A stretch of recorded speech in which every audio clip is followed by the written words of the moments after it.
Good morning. Um, Somehow my alarm didn't go off, but it looks like they still haven't reached a verdict yet. So it's got some people nervous that it's going to be a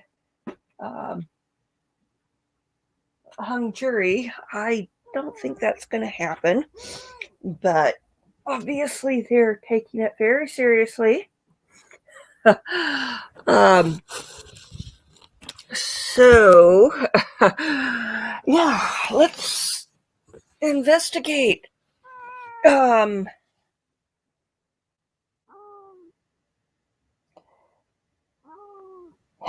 Erwin is weighing in. Let's see. Trying to troubleshoot. What happened to the alarm? Ah, I set the time, but I forgot to turn it on. Hello, White Dove. No verdict yet. I just woke up and went, and quickly looked. Hello, Indiana. Um, so, it looks to me like um, we had court come to order, and let's see if there's been anything since.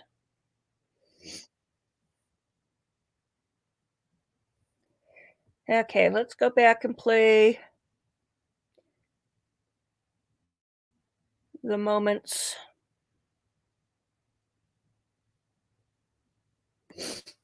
Okay, here we go.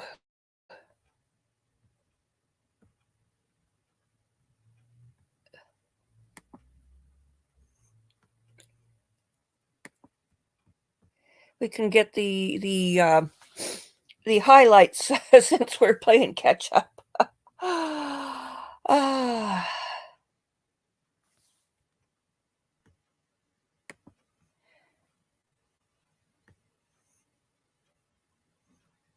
It doesn't look like they actually had called it to order at this point. Let's go for it. Present or the court otherwise tells them to begin because of other circumstances. So with that, we're just in a holding pattern. And like I said, I'll give him till about 9:15. And if we don't hear from him, can't get a hold of him, then I'll have a squad go to his home. All right. We're in recess then. Yeah. Let's play that back again. And like I said, I'll give him till about 9:15, please. Good morning, Your Honor. Randy Sitzberger, J.J. Crawford, and Abby Nikolai for the state. Good morning. Jessy Kurczewski's here with Donna Kukler and Pablo Galaviz. All right. Good morning, everyone. I just want to advise that we're still missing one of the jurors who are in the 12. I was told he was not feeling well yesterday, and when they tried to get a hold of him, did go to voicemail. I believe it's 27. I'm going to give him a few more minutes, and if we don't hear, then we'll send a squad to go check on him. Okay, so I'm not the only person who wasn't in time for court today, and their job was a little more critical than mine. Okay, that's the first order. White Dove, I'm sorry to hear you're not feeling well. I guess that my alarm going off because I forgot to set it is much better than being sick. Okay, so here we go. Let's go to the next time. Once I have all of the jurors, though, I will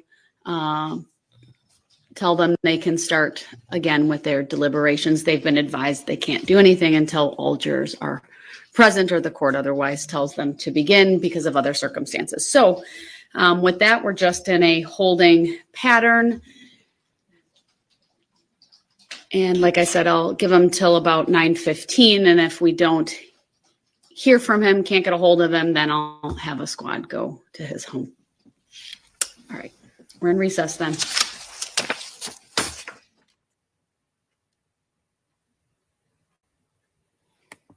Okay, it looks like we've got something here coming up very soon. Here we go. So it must be another question.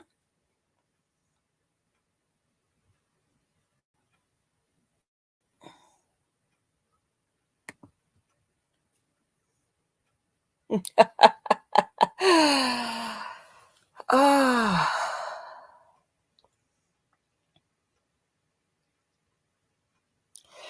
Yeah, since the verdict hasn't come in, we can review the moments, and obviously my body needed some more sleep. I actually yesterday I'd only got like maybe 3 hours sleep, so I guess what was happening is my body was catching up. So, oh, I thought we were having something. They just went to a different focal point. No, we've got something coming up. Let's skip ahead a minute.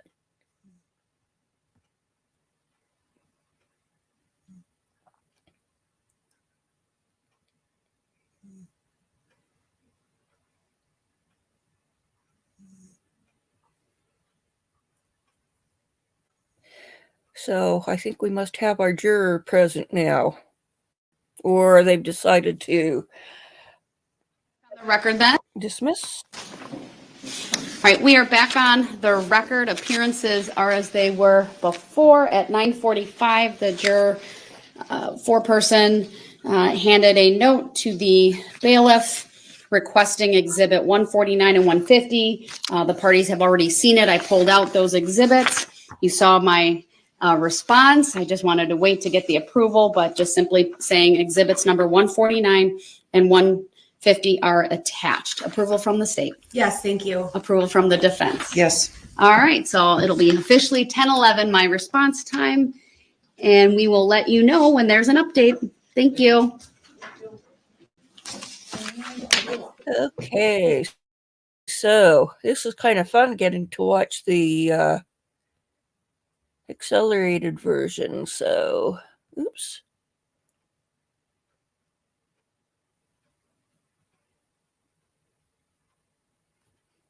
Jesse's looking a little, well, she looks like she's trying to cover a smile there. You see the corners of her lips.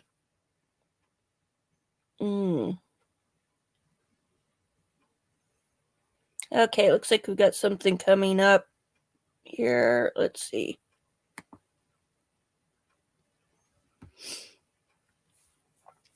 Oh, her cross isn't on the outside of her shirt today. Or did she sell it to the prison guard for the escape plan?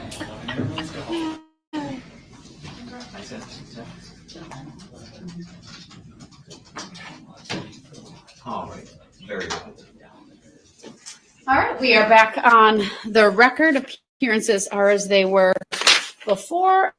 At 10:31 a.m., the jury asked to see exhibits 141, 142, 143, and 166. I think the parties have had an opportunity to see the question and the exhibits. And do you approve from these events? Yes. I also made an 17.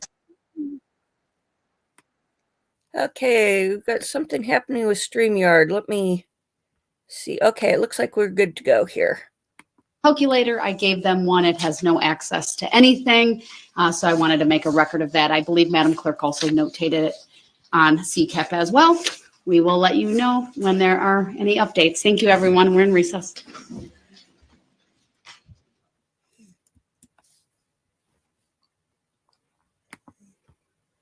She's looking a little stressed there.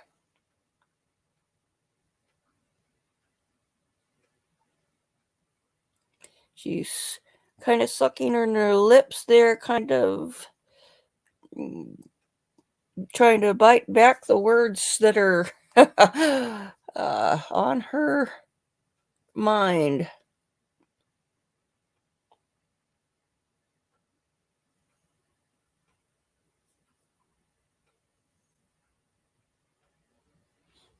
Okay, so now we're going up to the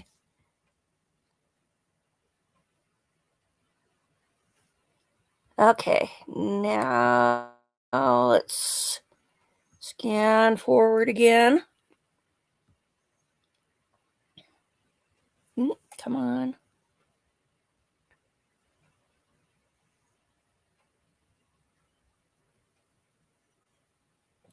Okay, just a sec. Okay, next interesting point.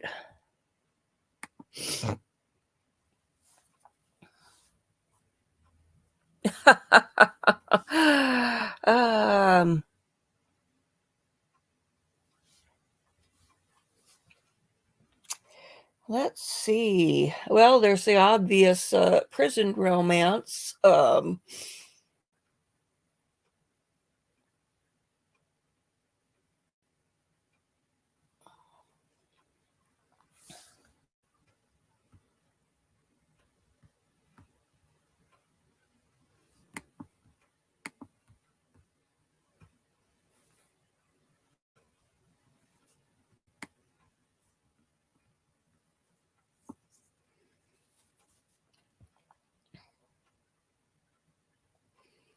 Let's see. I need to get my computer into the right mode so I can do emoticons.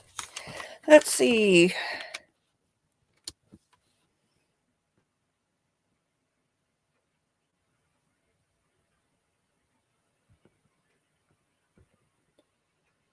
We've got a new video from Lady C.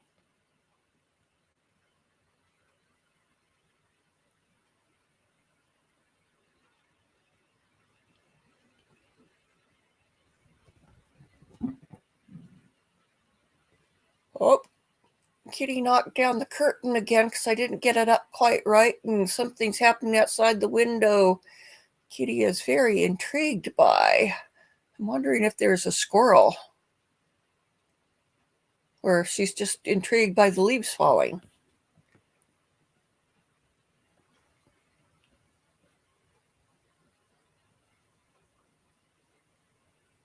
She became very interested all of a sudden. Okay, let's take a look. We've got people moving around the court. Yeah, I think she's realizing this is serious. Oh, somebody new showed up.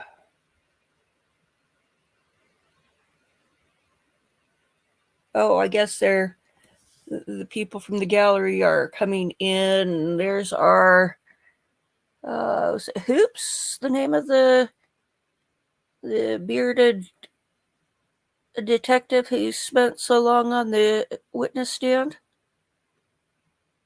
Oh no, there he is. That's the other detective.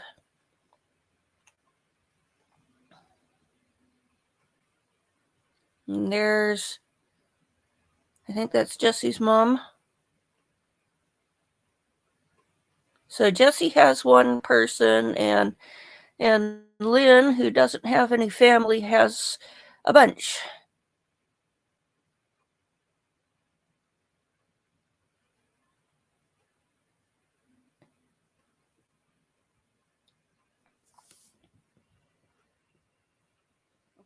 Very good. We are back on the record. Appearances are as they were before. At 11:11 a.m. is when the bailiff received the question. It's the time on the form says 11, but Jen Walschlager is very specific. Each time she gets it, she doesn't even read it. She turns it over, writes the time that she gets it. 11:11. I sent a text to the parties to let you know we have a question. They're asking for a number of exhibits, 136 to 143 and 145 to 148. Within those numbers are some exhibits that have already been provided, and then 164.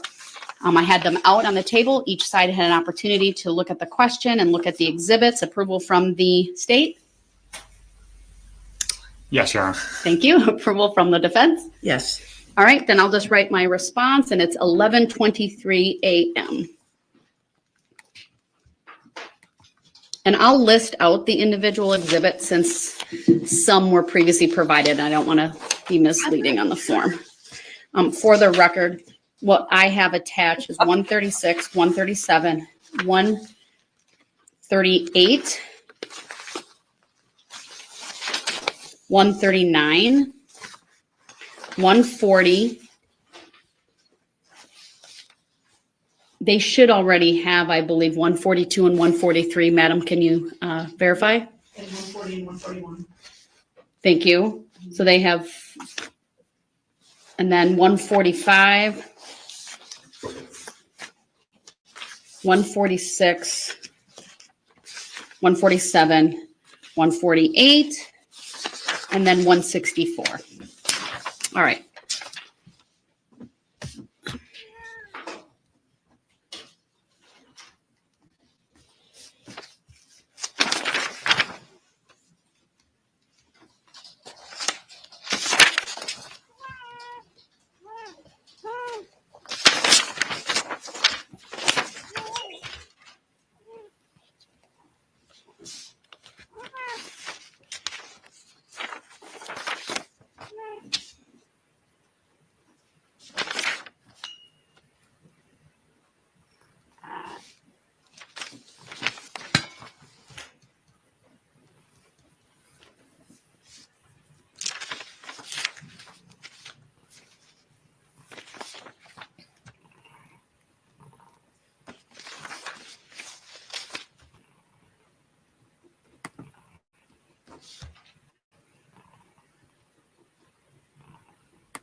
All right, I'll just show my response to the parties if you just want to walk up, just so you can see what I've done. There you go. Looks good.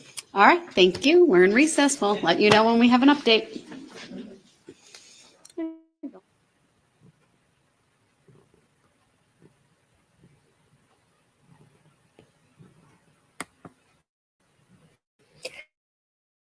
Okay, let's see.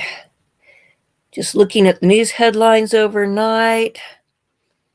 Says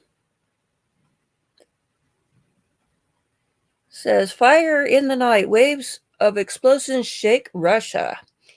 Russia engaged in war in Ukraine is facing increasing difficulties with its ammunition and equipment supplies. The report by German news website Merkur D referencing Newsweek, November 10th.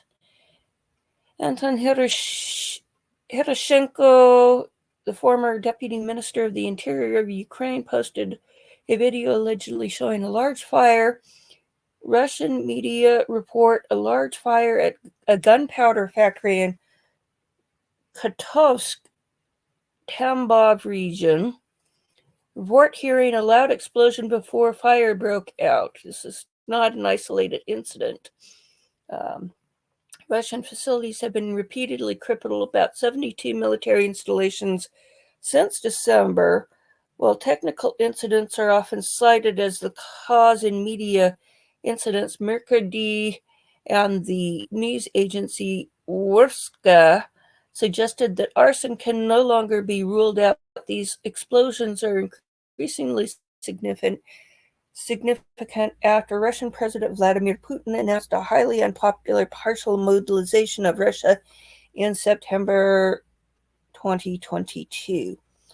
I don't think I'd count it as arson. I would count it as sabotage.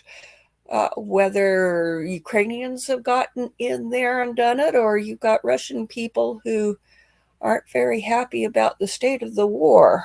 So that's interesting. And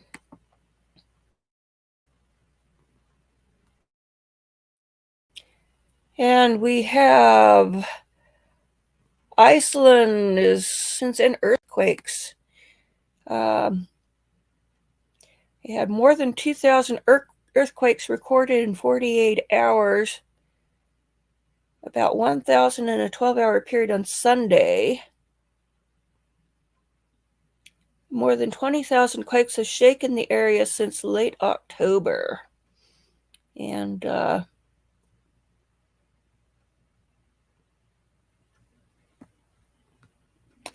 let's see. maybe I'll show that video, but we need to get the stream caught up, don't we?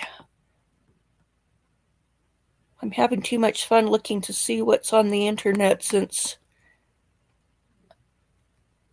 I woke up late. It looks like that's it. Okay, so we are caught up in real time now. Let's take a look.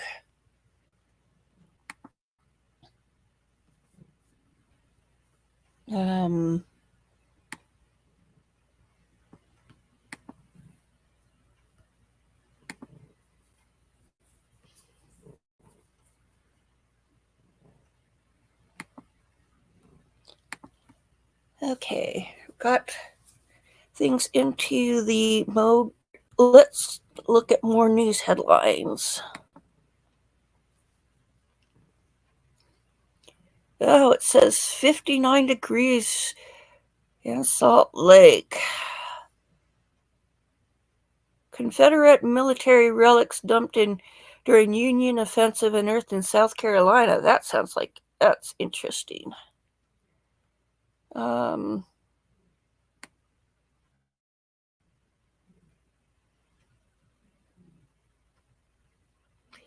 U.S. Coast Guard searches for man missing from Louisiana cruise ship.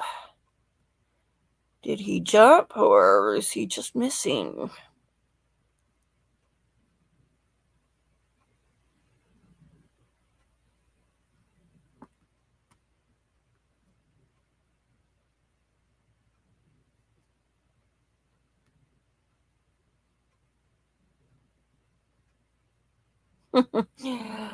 I've got a headline saying Russians attempt to claim victory over enemy, embarrassment ensues.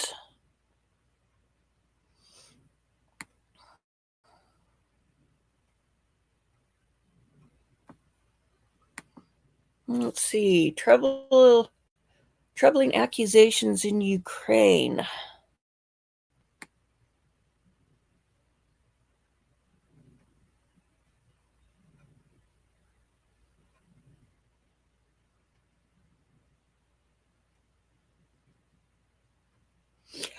Oh, it's talking about sabotage operation that sent the Nord Stream pipeline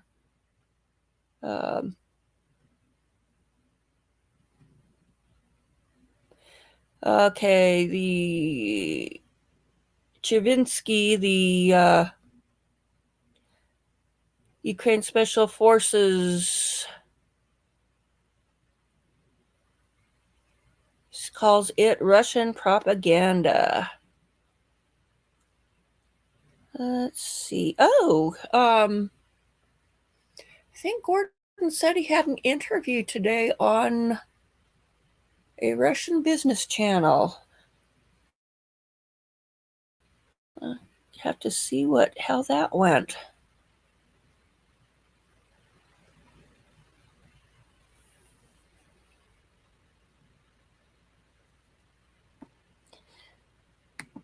Okay, let's get this story on. Oops, I got it on a different browser, so I got to jump through hoops to get it over where we want it.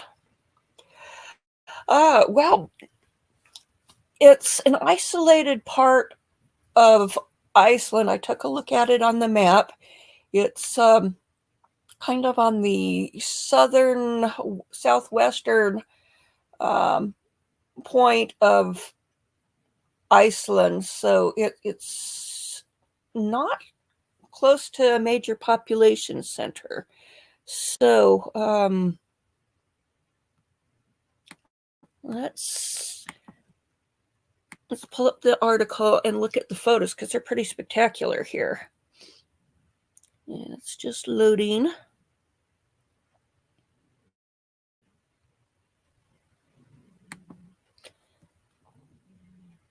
Okay.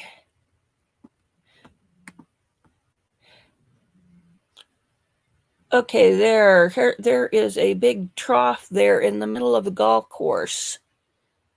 From one of the recent earthquakes. Let's see, this one was from,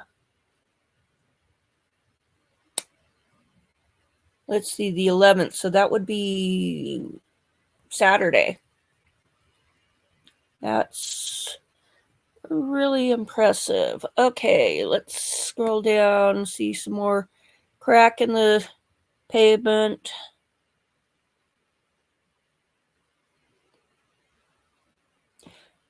I'm not sure if this here, if they've filled it in or if that's just dropped only slightly.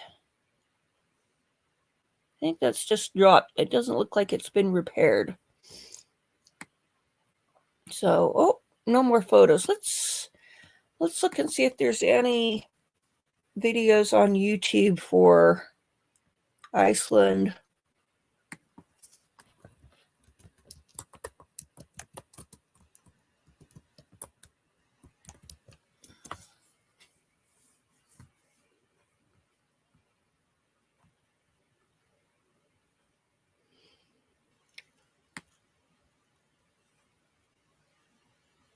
Looks like it still hasn't erupted. This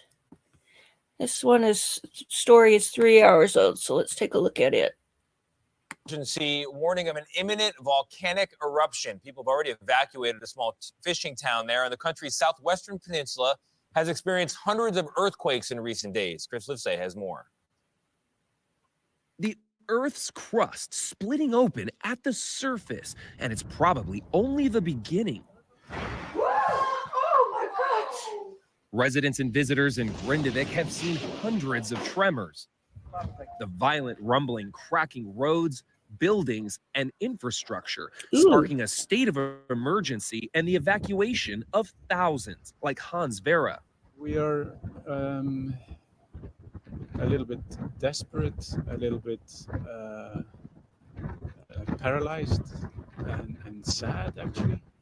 It's a powder keg ready to blow, the meteorological office fears, with a significant likelihood of an eruption any day in a country with 33 active volcanic systems. In 2010, eruptions on the island caused massive disruptions to air travel in Europe. And tourists from around the world regularly flock here to witness the majestic lava flows. But this time, locals can't take any chances, fleeing with what they can grab. For now, the silence of anticipation is deafening. But we are still waiting. It is a danger. We are expecting it, but we don't know when. For CBS Mornings, Chris Livesay. Okay. Got a little story. When I was a toddler, we lived in Alaska, and there had been a major earthquake in Anchorage, Alaska, I think in 1963. Let me double check.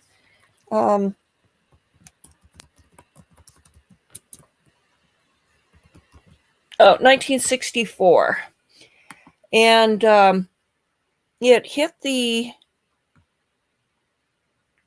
the city hard, and there was some major damage done. Let's see.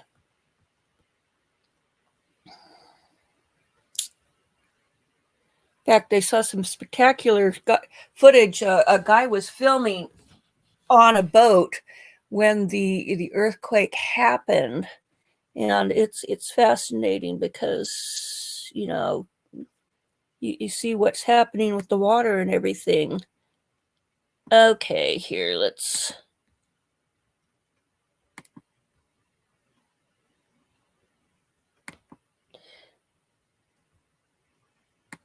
Oop, I can't get that to respond.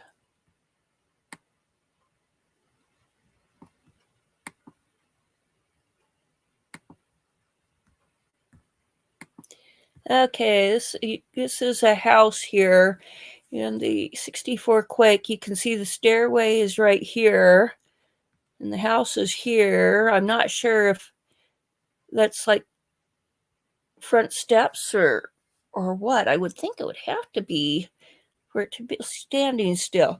Anyway, when we were living in Anchorage and I was probably 3 or 4 years old, well, let's say 4 years old, we went to Earthquake Park, which is an area in Anchorage where the damage was heaviest, and they turned it into a park so that you could see, you know, what the damage looks like. And I understand it's pretty much all gone now, from my sister who lives in Fairbanks.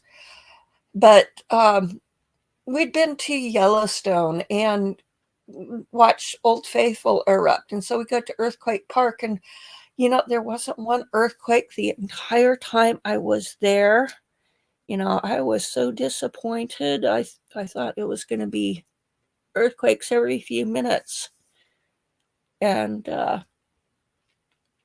I do remember that my dad taught me how to kindle a fire from coals. And I think that kind of started my fascination with fire. And one time I tried lighting a match on my own outside, and I held the match too long and burned my fingers. And so I stuck them in the dirt, and I never did it again. So let's see.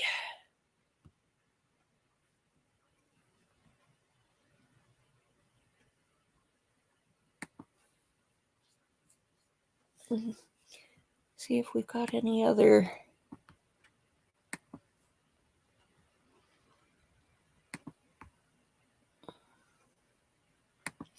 Okay, here's another shot of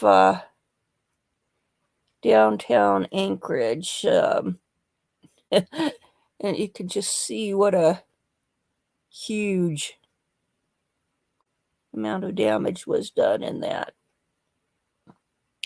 So, okay, so that's my little trip down memory lane. Let's do some more catching up on what's happening in YouTube land.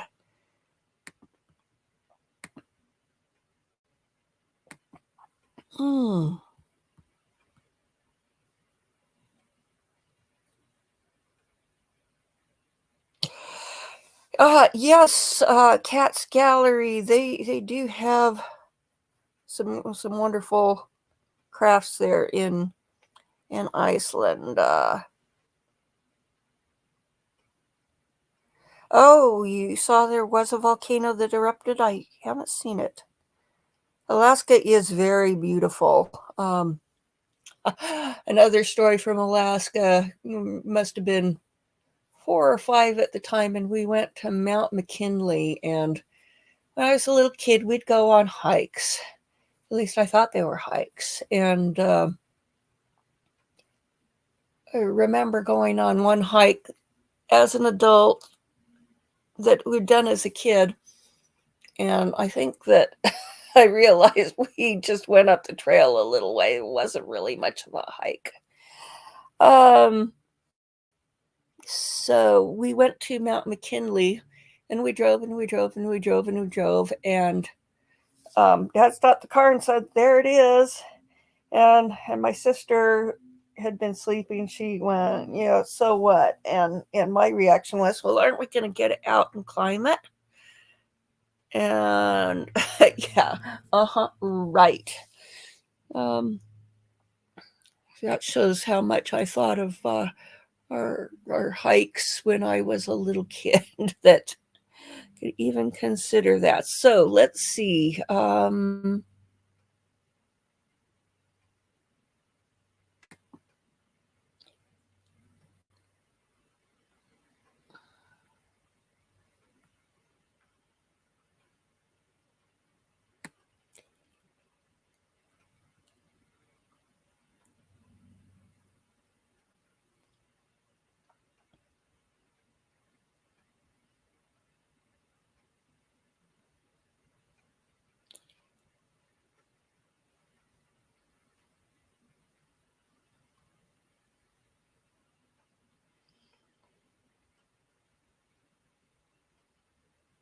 Oh, yes, Donna Adelson, Charlie Adelson's mother has been arrested. Let's see if we can find something on that.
Oh, we've got a news story out of Georgia.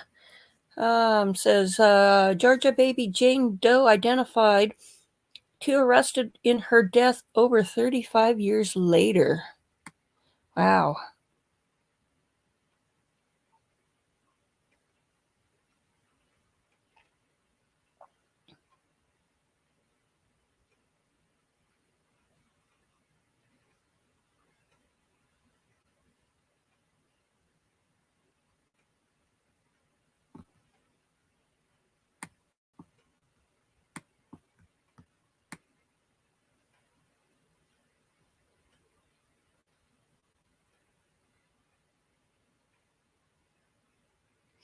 Okay, it looks like I need to do a search. Okay, Donna.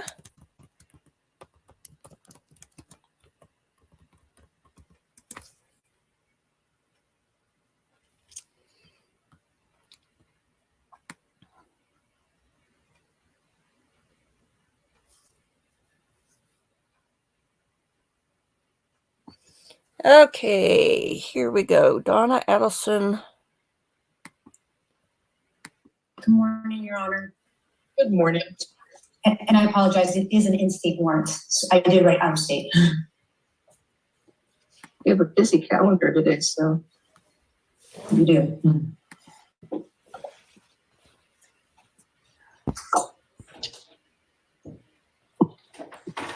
Good morning, ma'am. Ma'am, you were arrested on a warrant from Leon County, Florida. The charges are public order crimes. It says attempted solicitation, conspiracy to commit a capital felony, homicide, willful, it says homicide, but maybe attempted homicide, I'm sorry. Attempted solicitation or conspiracy to commit homicide. It looks like 2 counts of that. So your attorney is here. Ms. Del Caso, anything you want to say? Good morning, Your Honor. Marisol Descalzo on behalf of Donna Adelson. We are going to waive extradition to Leon County. It's an in-state warrant, which means, so basically you have a warrant from Leon County. It sounds like really serious charges. They have up to 15 days to come and pick you up. The reset date here is November 29th to make sure you get picked up. So Ms. Del Caso, what you can do is reach out to Leon County, the prosecutor's office there, and see if they'll agree to a bond. If they do agree to a bond, you're welcome to contact Ms. F. She can send you a sample order we use. And with that order, we can sign. Judge, I think it's unlikely there's going to be an agreement on this. What's the solicitation case? Anyway. Okay, so you want to hear something funny though? She looks like a lady that was on my airplane yesterday. Mm-hmm. Did you come in from Paris? I did not. I wish. She looks like a lady who was on the airplane with me, for real. And I'm sorry you're going through all this. They have 15 days to pick you up. The reset date's November 29th, okay? Thank you, Your Honor. Good luck to you. That's it for that. Okay. Anyway, let's go.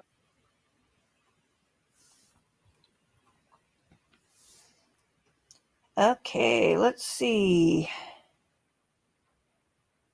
I just was looking at headlines on East Idaho News. It says, missing Utah man could be in Idaho. It says Bear Lake County. A Utah man has been reported missing, could potentially be in Idaho. Paul Elam, 50, was last heard from November 8th at 10 a.m., reported missing by family members. He lives in Brigham City, where I was yesterday. His family said on the 8th he seemed to be out of it and wasn't acting normally. Didn't appear to be a danger to anyone. Suffered from a traumatic brain injury this year. His phone last pinged in Garden City, which is just south of the Idaho border, past the Minnetonka Market Cafe in St. Charles, Idaho, in his vehicle. Well, he's definitely in Idaho. His AirPods pinged in Paris. That's where my brother lives. Oh, interesting.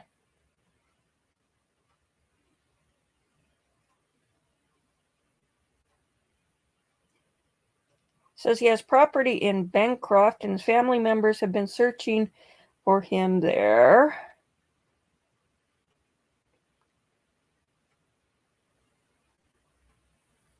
That sounds like something I need to send my sister-in-law.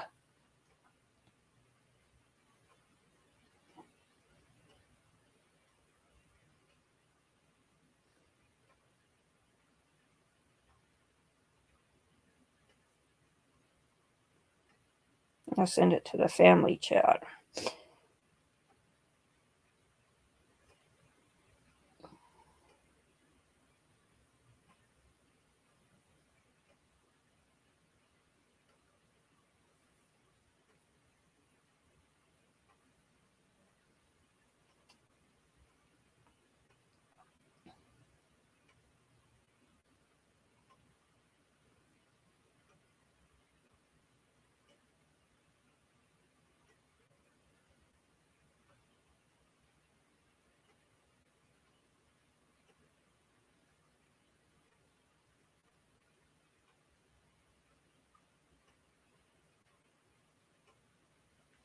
Okay, let's take a look and see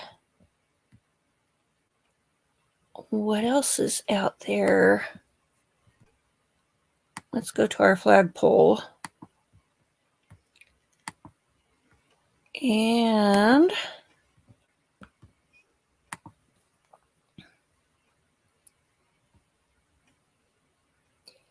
here's a more detailed thing on Donna Adelson. Let's look at that. We have breaking news out of Miami, Florida, developing overnight, where Donna Adelson has been arrested. This just 1 week after her son Charlie was convicted for his role in the murder-for-hire plot that took Dan Markel's life. She's currently being held in the Miami-Dade Turner Guilford Knight Correctional Center, and this is on an out-of-county warrant. Now, this was huge news, a big development in this case in the late hours of the night. And here to discuss this case with us in Tallahassee, Florida, criminal defense attorney and former federal prosecutor Tim Jansen, and host of the Surviving the Survivor podcast, Joel Waldman. So good to have both of you on today. Joel, I want to start with you because last night you were going live on your podcast with this news in the middle of the night, really talking about it. You had Tim Jansen on, so we're so glad to have you on this morning to talk about it. You were mentioning the information you had from your sources about how this arrest took place and where it took place. So what's the latest that you've been learning? Julia, thanks for having me on this morning. I got to say, Tim Jansen, my partner in crime, so to speak, has been invaluable in this case. But we got word last night. I had just finished a podcast actually remembering the Moscow murder victims. Of course, it was the 1-year anniversary of that event. And as I got home, probably around 8:39 p.m., we had a source tell us that they thought that Donna Adelson had been arrested. In a short time after that, a second independent source who I reached out to had heard the exact same thing, and they were getting the information from different people. So it started to make me think, as a former broadcast news guy, that where there is smoke, there's fire. And it was a very difficult decision. Now that I'm kind of part of this alternate media, not traditional media, do you go on and tell your followers what is happening? And we decided collectively to do a podcast last night, which ran close to midnight, if not later. And in fact, throughout the course of the show, and I was stressing that these were coming from independent sources, we actually had a third very well-placed source during the show tell us that. And then lo and behold, before the show was over, actually just about halfway into it, we did get confirmation. We saw the actual arrest form. She was processed, Donna Adelson was, through the Turner Knight Guilford Correctional Center here in Miami. I reported Miami. I can tell you that is not a pleasant place to be. Very hardened criminals, murders, rapists, offenders of that like. So it was a very stunning evening. No one thought this would happen, and certainly no one thought this would come exactly 1 week to the day after Charlie Adelson was arrested. It was pretty surprising news. Tim Jansen, let me ask you, because we have this out-of-county warrant. It doesn't show on the booking information her charges. We know a grand jury may be convening in Tallahassee in the next couple of days. Can you talk about what the process may be for her and what prosecutors have to do in moving forward? Are these charges? Is this because she may have been at a location where they were worried about flight? My information is that, and I got this information at 8:40 from a very reliable source, that she had been arrested. She had a one-way ticket to Vietnam through Dubai with her husband. My understanding is that Jack Campbell made the decision after doing some investigation about extradition from Vietnam, which is lengthy and complicated, to go ahead and make the arrest. She's currently facing murder, conspiracy, and solicitation charges in Leon County. This is very damning evidence for her. It's going to be admissible at trial as evidence of guilt and flight. The one-way ticket, if she was smart, she probably should have done it before the verdict, because maybe Jack wouldn't have gone ahead and arrested her. But after that verdict, it was expected, with all the information and the groundswell, that Donna was going to be charged. So her flight now, at this point, is very damning and very bad for her case. So many eyes have been on Donna Adelson from the beginning, from 2016, when federal agents were watching her. The prosecution built their case around Donna Adelson being the head of this plot for hire. They didn't hide that, even though she wasn't charged, even though she was not sitting there in the defendant's seat next to her son. We heard her name. Joel, you were there inside of the courtroom throughout this trial. We heard her name more than we almost heard some of the other players in this case. I want to just take our viewers back to part of that FBI investigation into Donna Adelson. They chose to start with her when they wanted to shake things up with this family to see if they could get information. Let's go back to that moment.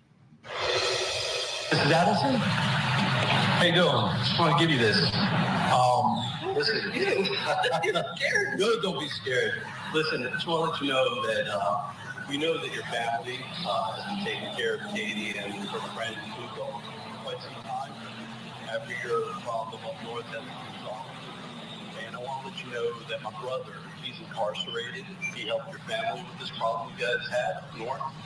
And we want to make sure that he's going through some rough times. We want to make sure that you take care of what he's going through, the way you're taking care of Katie and Tuco. Well, this will explain it. Thank you. Joel, you've been covering cases and stories for a long time, Emmy Award-winning journalist. Have you ever seen a case where the FBI is investigating someone like this in 2016? They have all of this evidence. They really don't have, from where we sit, any new evidence, and it's not until 2023 that we're seeing charges roll out against that person. Yeah, it was a really long time. Obviously, the murder happened back in 2014, so we're talking 9+ years. This is really an unusually long period of time, but it's amazing how quickly the Adelson dominoes are falling. Again, Charlie convicted on these first-degree murder charges just last week, and then exactly a week later, Donna, you see that mugshot of her, and it is really something to behold. I'm just hearing from Tim Jansen about this Vietnam escape plan. That is new to me. I had not heard that. Apparently, she was going through Dubai. We talked on the show last night. There were reports that the family had possibly gone to Italy during the trial, which I found hard to believe. And so we didn't know if the arrest was with her coming or going to Miami International Airport. But if Tim's sources are correct, it appears that she was in fact trying to flee. One thing of interest, I do have a source very close to this investigation who said that there was already, and I have to confirm this, but this is a source telling me that there was already a presentment by the grand jury to the state attorney's office that happened previously. So that would basically nullify this week's grand jury meeting, which was supposed to have taken place on Wednesday. And then another source telling me that the feds, that they had eyes on the Adelsons this entire time. So perhaps they saw them leaving their South Beach apartment with luggage in tow. And that's where they followed them to the airport. Ultimately, we know now that an arrest was made. Right. To your point, Joel, it was pretty shocking to learn about the airport part of it. Tim, we were there in the courtroom and wondering why we never saw Donna Adelson. We never saw Harvey Adelson there supporting their son during this murder trial. Do you think they could have been interviewed or even Donna Adelson picked up if they had showed up in Tallahassee for this trial? That's a great question. I think this case really needs to go back to the FBI getting that Title III wire, because it was 2 years after the murder. And that Title III wire, which then they tickled it with the bump, started getting the recordings of Donna, which implicated her. The interviews were dropped by Georgia. We had that they were going to interview Harvey and Donna. She decided not to do that. And I believe at that point, the state had decided they were going to possibly charge Donna. So they didn't want to give her the immunity that they had given Wendy. So I think it's been a while that they have been looking at Donna. And I think if Donna wasn't going to get anywhere near the courtroom, she wasn't going to get near Tallahassee, because I think she knew what was happening. Her problem was her travel plans were about a week too late. And Jack Campbell, the state attorney, decided, I'm not going to fight extradition from Vietnam. We're going to take you right now. And this is very damning evidence in her case. That is some fascinating information about the ticket. I know there were some rumors swirling about whether or not they were in a different country during this trial that we weren't able to confirm, but now we know where she at least was as of yesterday, and that's in Miami.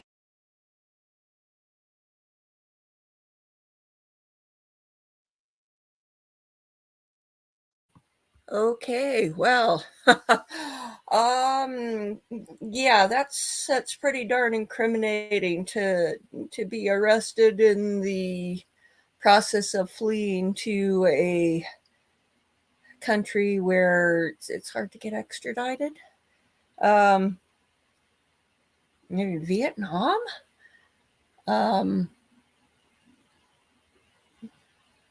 Okay. I suppose there's some cities which can have a posh lifestyle. It's just nowhere I would have thought of going. And I guess we all think of South America just because of proximity, but okay, let's see what else we've got in the news.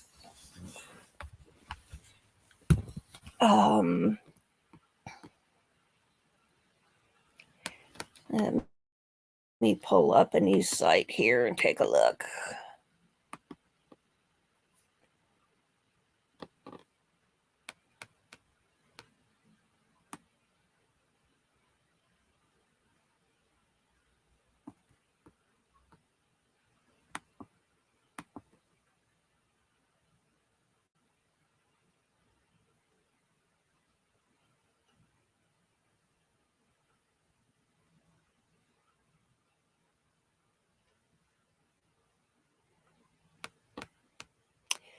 Let's see. Rare Titanic menu shedding light on life aboard sells for over $100,000.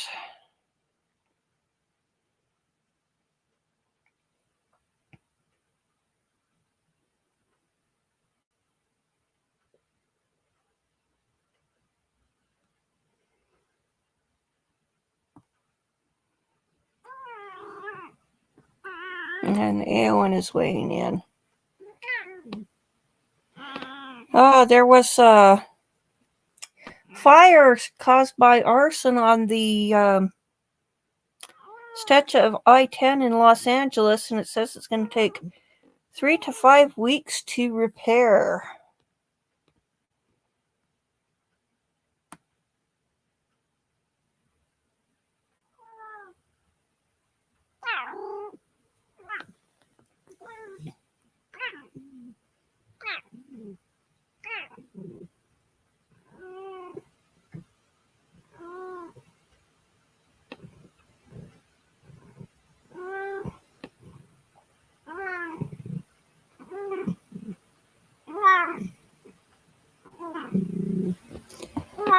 Okay, nothing there.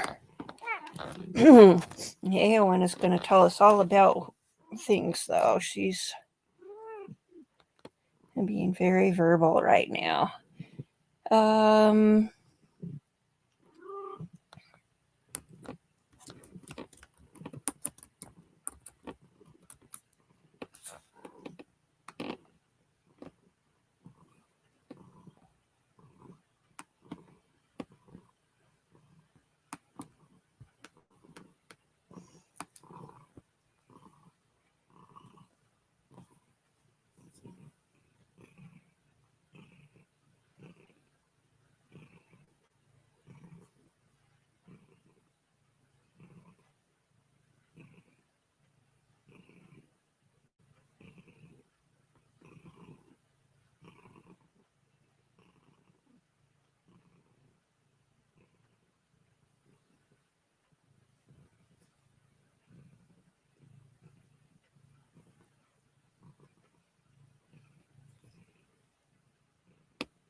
Says Royal PR machine in full swing as Sussexes bring Ariana Grande stylist on board. Somehow, I don't think it's going to have much of an effect.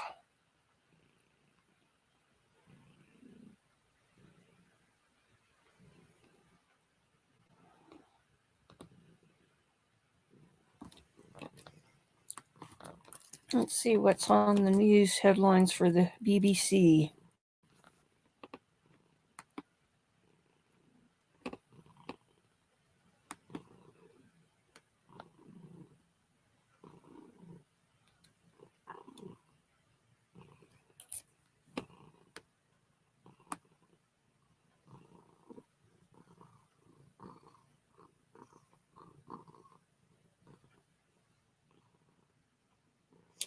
Says mass grave being dug at Gaza hospital as Israel confirms hostage death.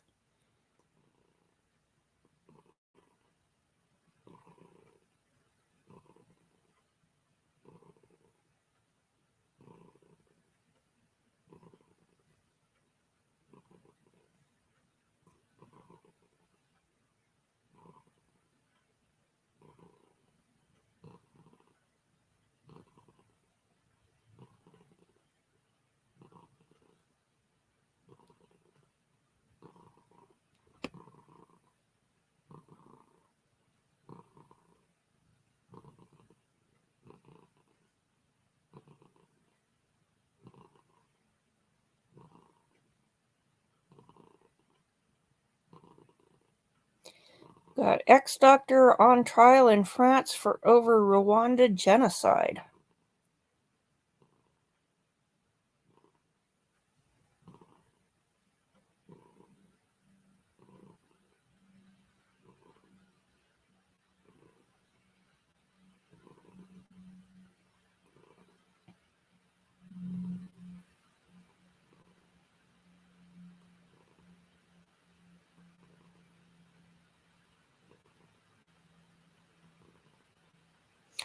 And Prince Charles' birthday.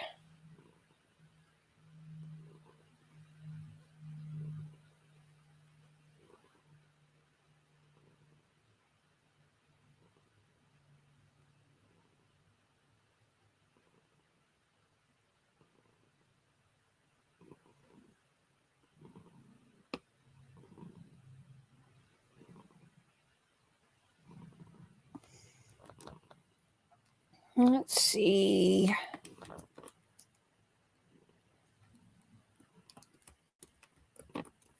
See what our American headlines are.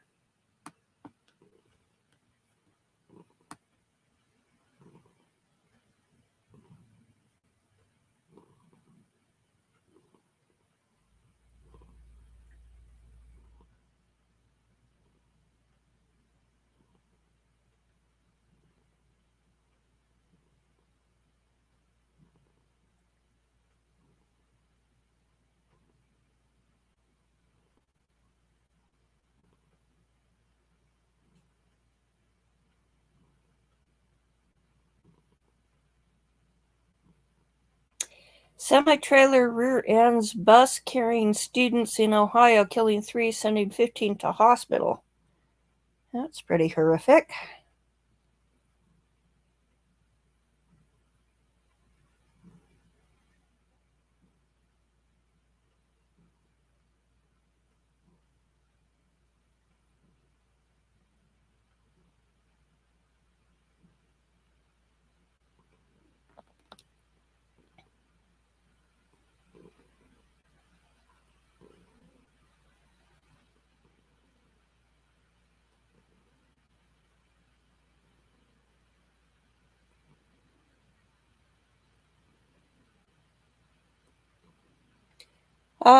Terminally ill baby at the center of a legal battle in Britain and Italy has died. I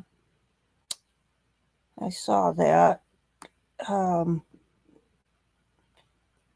court was going to halt her going out and that it was tantamount to sentencing her execution.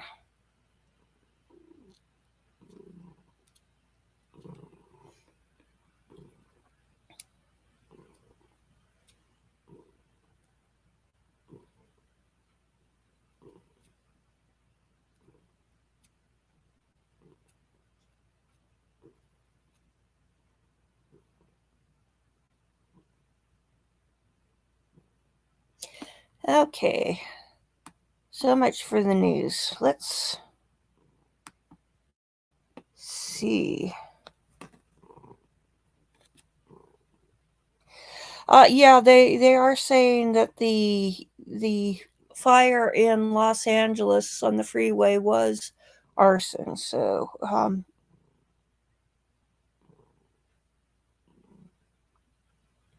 oh, that's really sad. That Gaza hospital, I can empathize with that. It's just terrible. What else going on? Okay. Let's see. I think we've got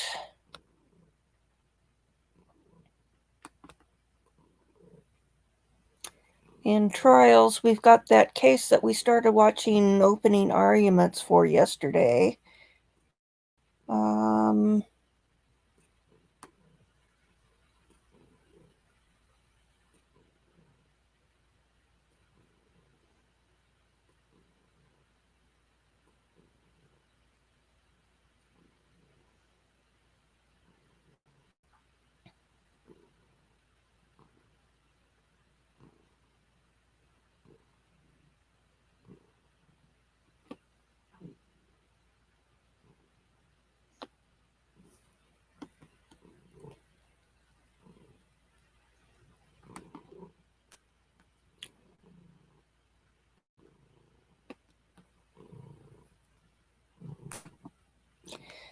They still have motions going on in the young thug thing. That just, I can't get into it.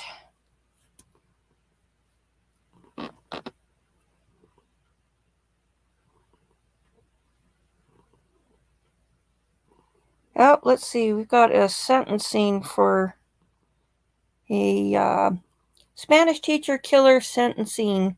Io versus Jeremy Goodale. Let's take a look at. Flew back.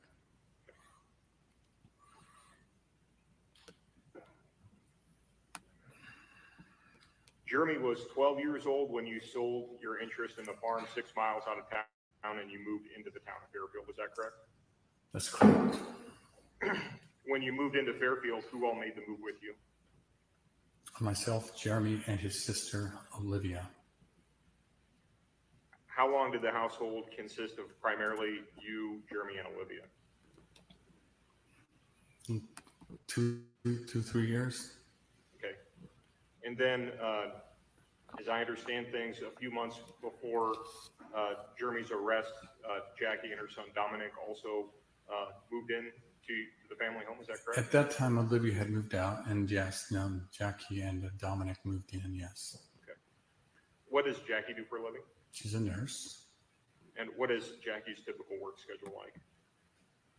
Chaotic. Was Jeremy involved in the care of Jackie's son Dominic? Repeat that, please. Was Jeremy involved in the care of Jackie's son Dominic? Sometimes, care. He definitely spent a lot of time with him. Did you observe Jeremy to have a good relationship with his nephew Dominic? Absolutely.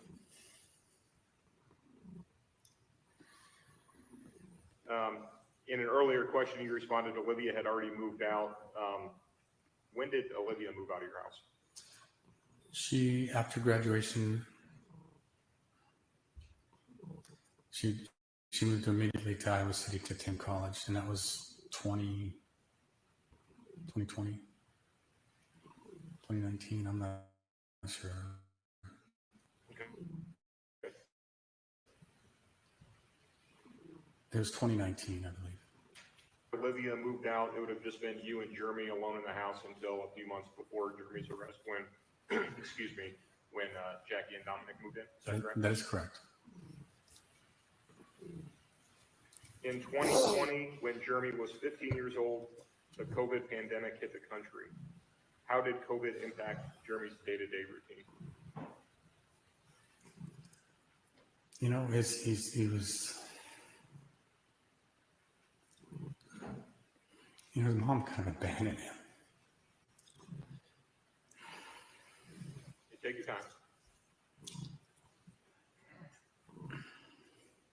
Interpersonal relationships were so important to him.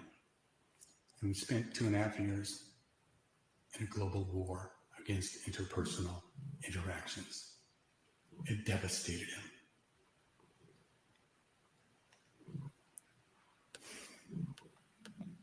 Did COVID play a part in your decision to move Jeremy from the Maharishi School over to Fairfield High School?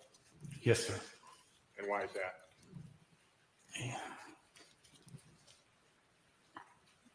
Sitting at home staring at a computer screen, there's no point in paying extra money for that, as far as I'm concerned. Did you feel, let me strike that. During 2020, during the COVID pandemic, was Jeremy's entire curriculum based on online classes? For a good period of time, yes. Okay.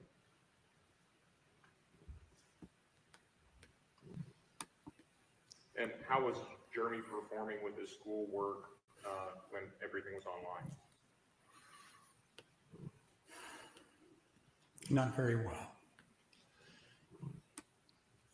I was a single parent at that time. I had to go to work. I had to provide for the family, and I was to leave a 14-year-old kid at home by himself. He had to be online because that's how they were getting their studies. It was an utter disaster, if you can imagine. He was not doing his work. He was, no matter what I seemed to do, since he had access to the internet, I couldn't keep him from playing video games, and that's pretty much what he did all day. And it set up a terrible cycle of reprimand and then laying out what I expected from him and trying to support him every way I could, and then realizing he wasn't doing what I wished, and the relationship it was really rough. Do you feel that the pandemic not only affected Jeremy generally, but also your relationship with your son? Definitely.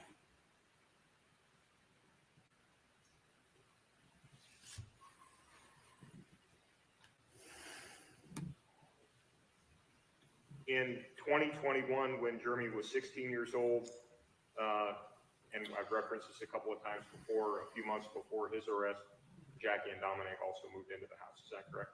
Yes, sir. In the months leading up to November of 2021, did you notice Jeremy struggling? Yes, sir. And what were your observations about that?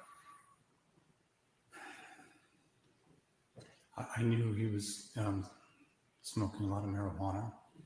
I tried to do everything I could to stop him from that, from sitting with him, talking with him, reasoning with him, explaining to him how it's not good for his brain development, to trying to go punish him, ground him,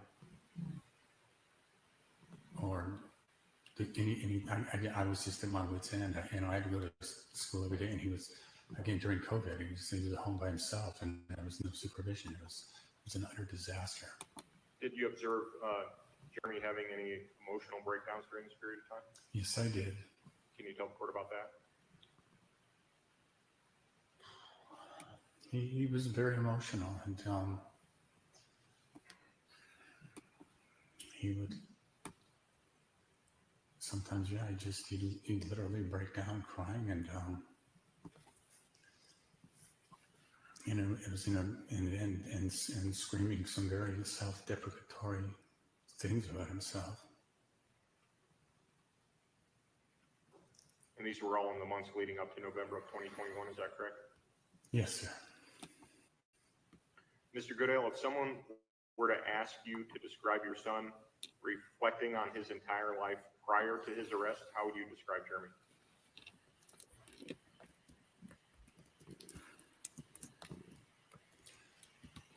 He was troubled, but he was also, highly intelligent. He did extremely well at times. So as a parent, you're hopeful, and you kind of focus on the positives and hope to work toward through the difficulties. Realize that in 2021, the year this horrific crime happened, he was student of the month in April.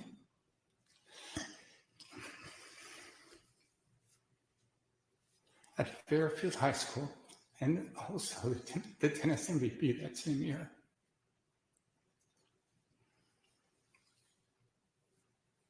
Is it a safe assumption that you thought Jeremy was turning a level or turning a corner with his level of maturity? I was certainly hoping so. Were you concerned about Jeremy's maturity level? Yes, it was very clear to me that he was probably, in terms of emotional and intellectual maturity, he was probably at the bottom of the curve for his age group.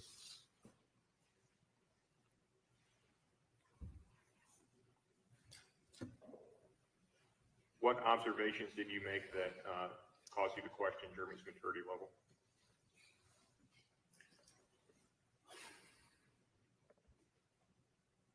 Specifics, I don't know if I can come up with a specific example. It's just observing his behavior on a day-to-day basis. Did Jeremy have a driver's license or a school permit? No, he did not. And why not? I certainly wasn't encouraging it. Well, based on his behavior and the things that I was concerned about, my primary concern for him leading up to this was that he would commit suicide.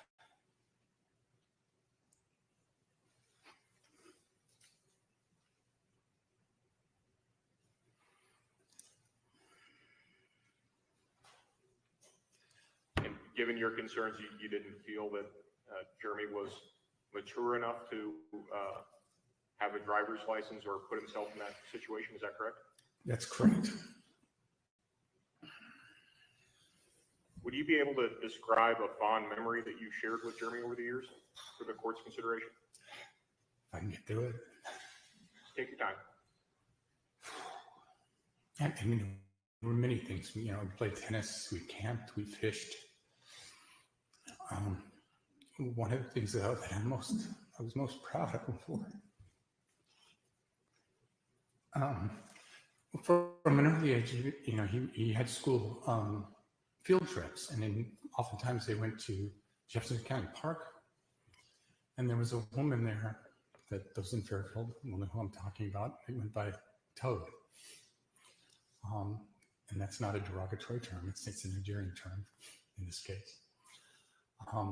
He loved her lectures and just the nature walks and the bird watching and all this.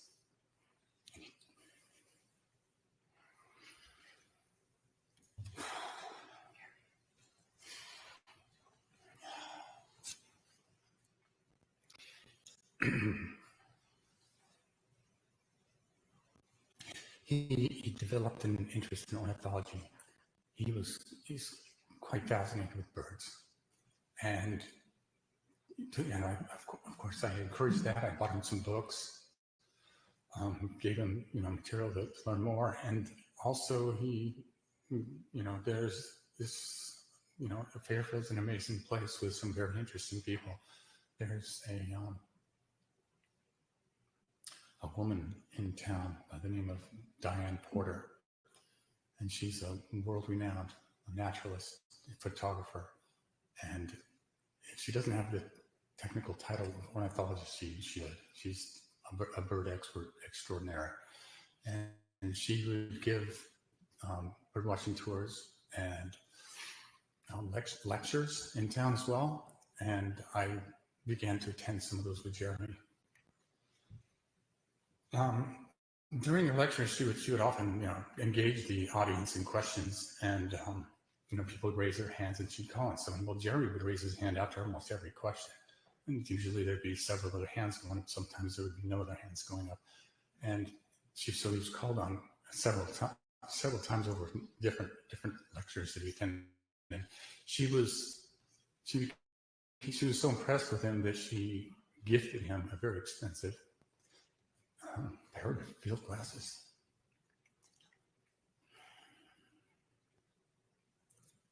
Mr. Goodale, since Jeremy's arrest back in November of 2021, have you maintained contact with him? Yes, sir. Can you tell the court generally about that? Usually once a week. That's pretty much when he was at the juvenile center, was about all we could manage. The driving distance and everything, and it was nice. It was where we tried to hit the weekend, so we'd have an hour with him. And then since he's been in Fairfield, the visiting's been a little less flexible. Not quite every week I've seen him. You also maintain phone contact with him as well? Texting a little bit, yeah. Mr. Goodale, as you know, Jeremy is going to have a lot of rehabilitation ahead of him while he's in the prison system. Will you continue to be a major support system for Jeremy as he works to improve himself? Of course. Mr. Goodale, you've expressed to me previously that you haven't had an opportunity to make any public comment on this horrific event before. Is there anything that you would like to express here today? When this first happened, my first instinct was to reach out to the Graber family. Upon receiving advice from legal counsel, I was advised not to do that.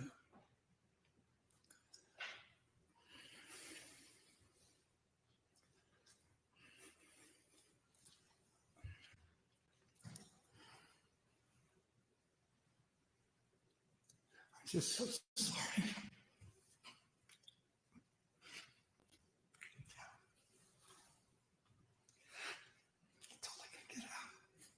That's fine. We appreciate you being here today, Mr. Goodale. I have no further questions, Your Honor. Thank you.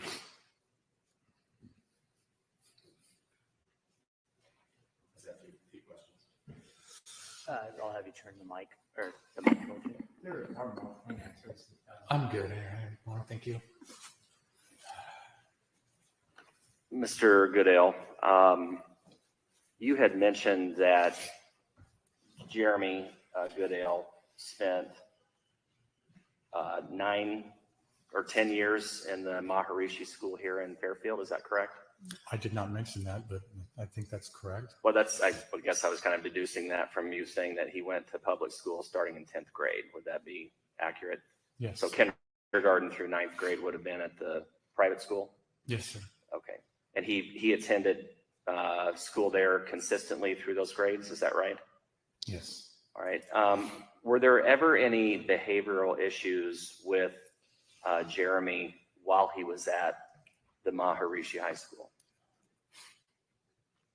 I haven't seen the official record or anything, but you might have had a couple of minor,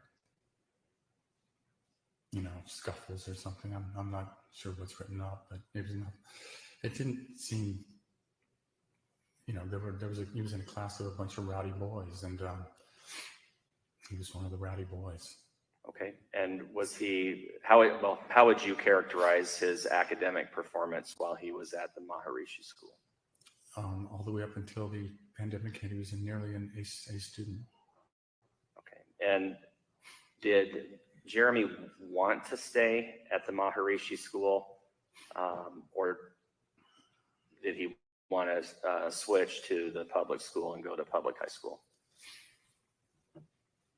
I remember having a conversation with him. I don't think he was averse to it. He certainly wasn't that attached to Maharishi School. And was he friends with Chaden Miller while he was at the Maharishi School? He'd been friends with Chaden Miller since he could walk. Okay, so how would you characterize their relationship since that time? Were they close friends, best friends, part of a friend group? How would you? I'd say part of the friend group. I never thought of Chaden as being his best friend or anything, but they've just known each other forever. Jeremy was more of an athlete, and I didn't view Chaden like that. Okay, and did Jeremy participate in sports from the time he was young? Yes. What kind of sports? He played soccer, he played softball, he played tennis. Okay. Was he always able to be a member of a team? Yes.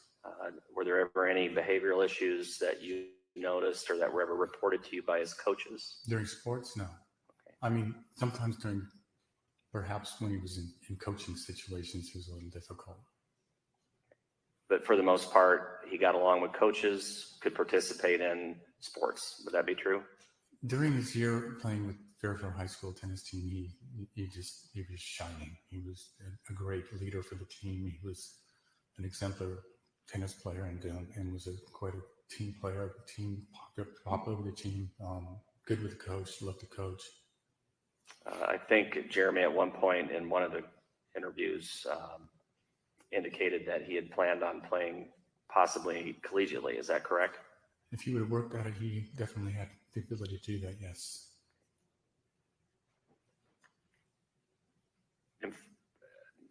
Tell me if I'm wrong about this. The way that I understand your testimony concerning the COVID issue was kind of a turning point for him. Would that be true?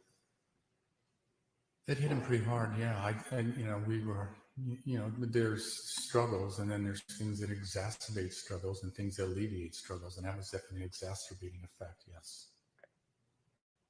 And in November of 21, had Fairfield High School returned to in-person learning. And when now?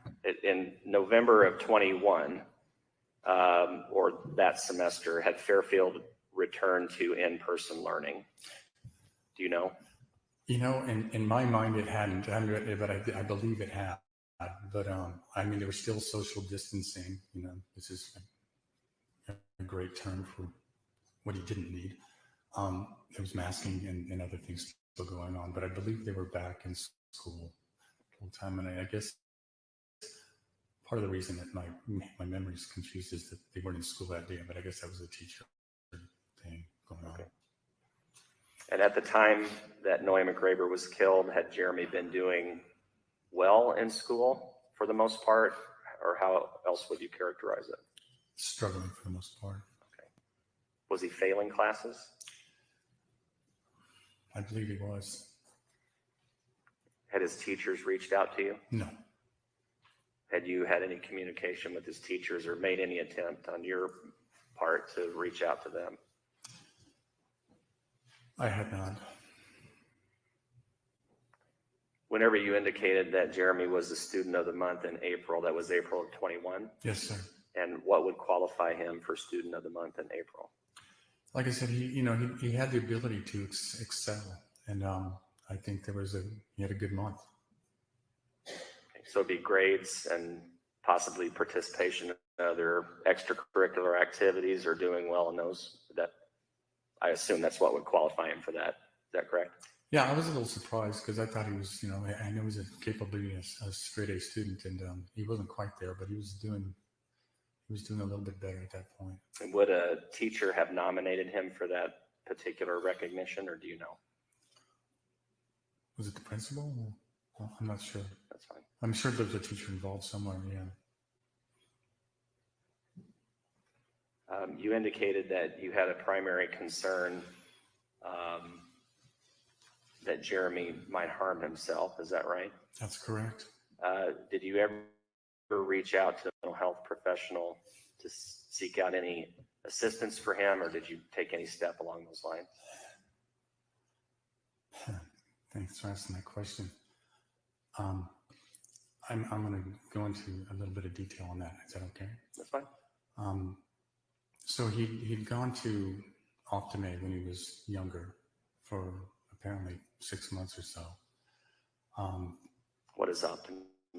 It's a local place here in town. They have counseling for all kinds of things. Okay.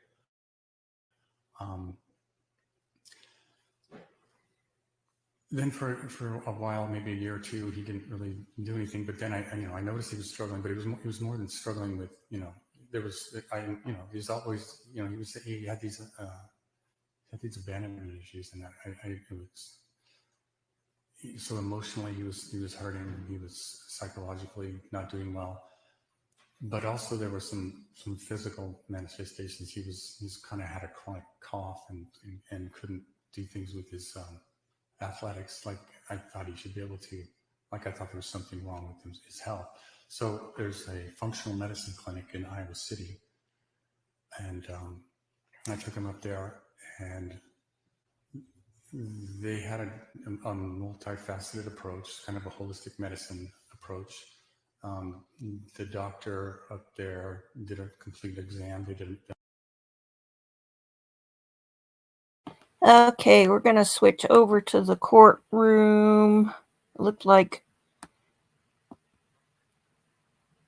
Oh, I thought they changed shots again.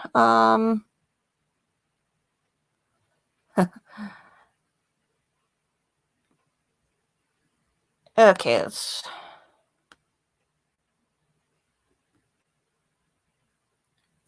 people are saying Jesse's mom should be charged too. Yeah, I think maybe after Charlie Edelson's mom got charged, I think Jennifer Flowers ought to be getting kind of nervous.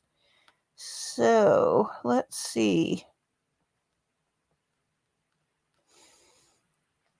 The poll says 83%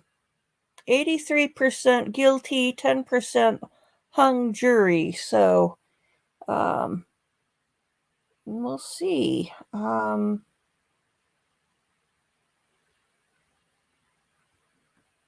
Thought they'd changed shots in the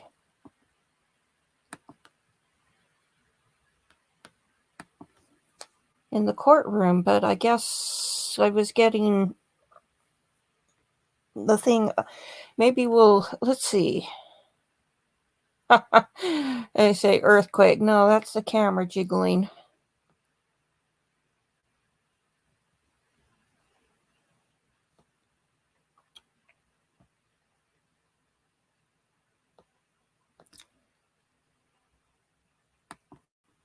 Let's see, how long has it been now since...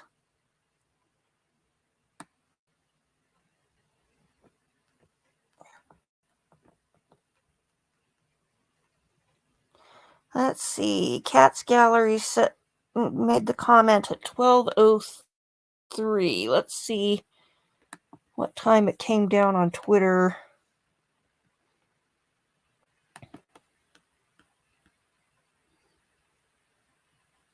Give us an idea how much longer we have to learn.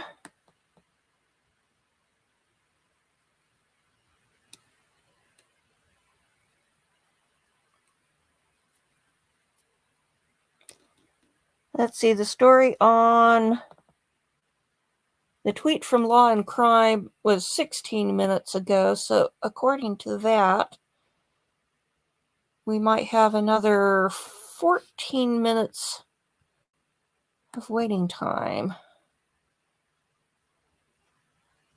So,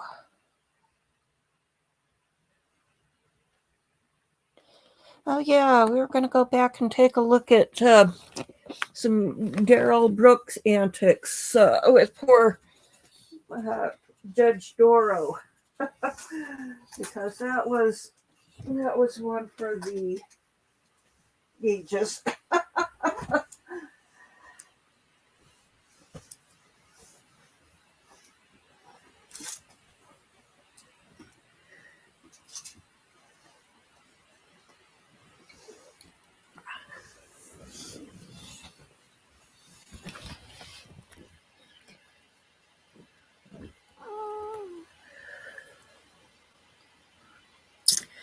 Come on, everybody, get in the courtroom.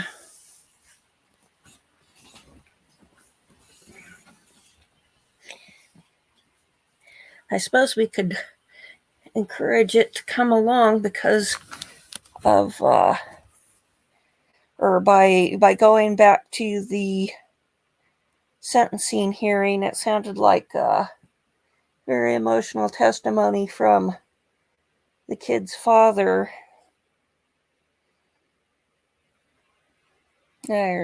Spanish teacher, so I guess it's the teacher's father.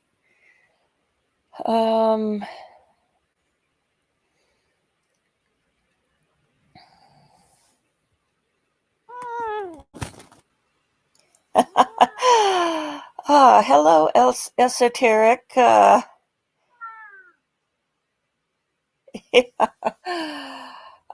Well, knowing that we have a verdict and not knowing what it is, it's like, okay, it's set in stone. We just haven't seen what the stone is yet. So,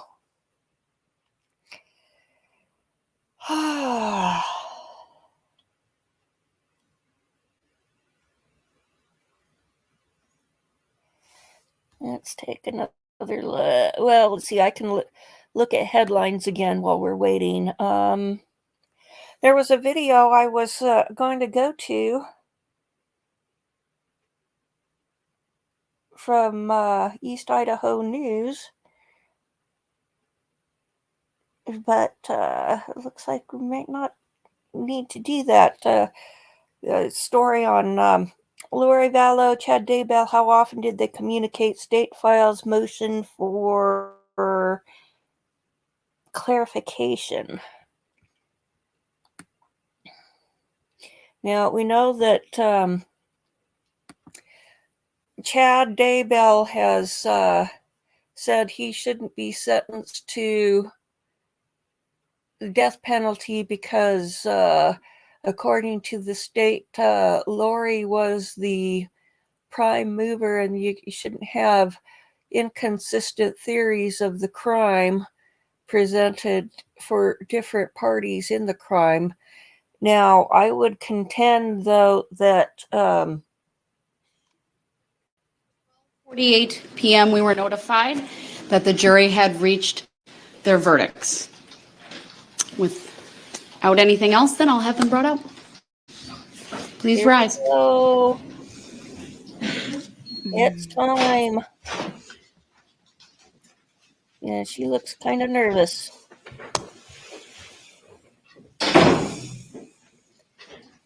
Yeah, she looks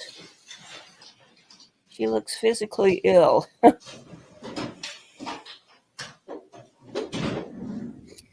You got our blonde spectator from yesterday. I think we've got a few victims spilled over into the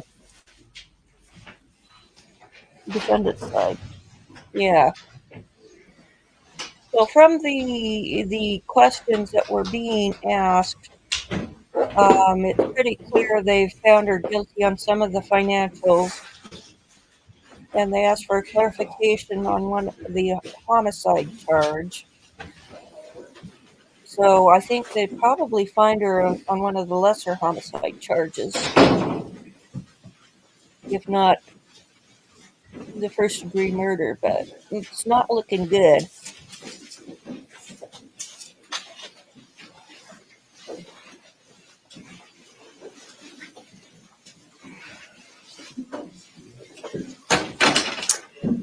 Thank you, everyone. Please be seated.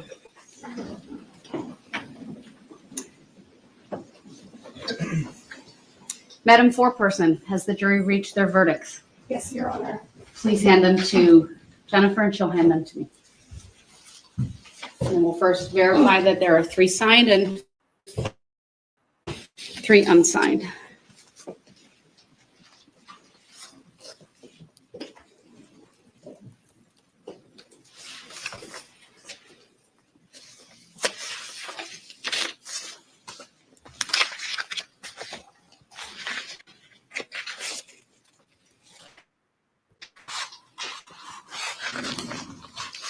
All right, I have confirmed there are 3 signed and 3 unsigned verdicts. I will read as to each count. We, the jury, find the defendant guilty of first-degree intentional homicide as charged in count 1 of the information. Signed by the foreperson, juror number 24, and dated today's date, the 14th of November, 2023. We, the jury, find the defendant, Jessy R. Kurczewski, guilty of theft of movable property as charged in count 2 of the information, signed and dated by the foreperson, juror number 24, this 14th day of November, 2023. As to the special verdict questions, if you find the defendant guilty, answer the following question. Was the property stolen more than $100,000? Answer, no. Was the property stolen more than $10,000? Answer, yes. No other amounts were answered. We, the jury, find the defendant, Jessy R. Kurczewski, guilty of theft of movable property as charged in count 3 of the information, signed by the foreperson, dated today's date, the 14th day of November, 2023. Was the property stolen more than $100,000? Answered, no. Was the property stolen more than $10,000? Answer, yes. No other special verdicts questions answered.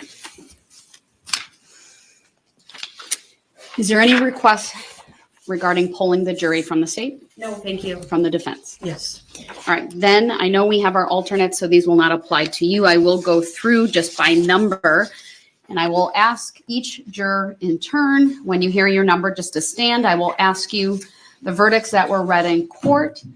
Were they and are they your true verdicts? Starting with juror number 4. The verdicts read in court, were they and are they your true verdicts? Yes, they are. Thank you. Juror number 5. Were these and are these your true verdicts? Yes. Thank you. Juror number 8. Were these and are these your true verdicts? Yes. Thank you. Juror number 12. Were these and are these your true verdicts? Yes. Thank you. Juror number 16. Were these and are these your true verdicts? Yes. Thank you. Juror number 20. Were these and are these your true verdicts? Yes. Thank you. Juror number 23. Were these and are these your true verdicts? Yes. Thank you. Juror number 24. Were these and are these your true verdicts? Yes. Thank you. Juror number 27. There you are. Were these and are these your true verdicts? Yes, ma'am. Thank you. Juror number 29. Were these and are these your true verdicts? Yes, ma'am. Thank you. Juror number 30. Were these and are these your true verdicts? Yes. Thank you. And juror number 32. Were these and are these your true verdicts? Yes, Your Honor. Thank you. All right. Is the defense satisfied with the poll? Yes, Your Honor. All right. Thank you. Ladies and gentlemen of the jury, your services in this case is now completed. You do not have to answer questions about the case from anyone other than the court. There is no requirement that you maintain secrecy concerning what happened in the jury room, but you do not have to discuss the case with anyone or answer any questions about it. On behalf of myself, my colleagues, on behalf of the state and the defense, we thank you for the time and attention that you gave during this trial and for reaching your verdicts. You are now excused. I will be back there shortly just to meet with you briefly. All rise for the jury, please.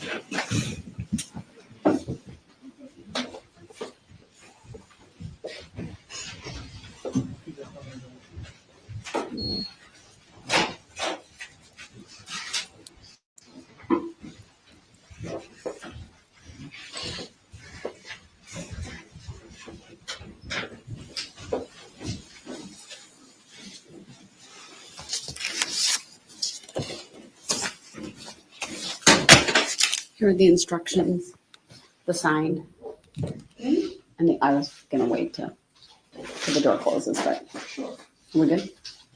No. Okay. No. Okay, there we go. All right, any requests at this time from the state? The state would request entry of judgment on the verdicts. Anything from the defense? We'll reserve any argument for later. All right, thank you. Court will enter judgments of convictions as to all three counts. I will revoke bond at this time, given the convictions, and then we'll look at our calendars to schedule sentencing. Any request for a pre-sentence investigation? No, not from the state. You'll be able to provide me with all of her correctional experience that normally would be in there. How about from the state, from the defense? Do you want to pass?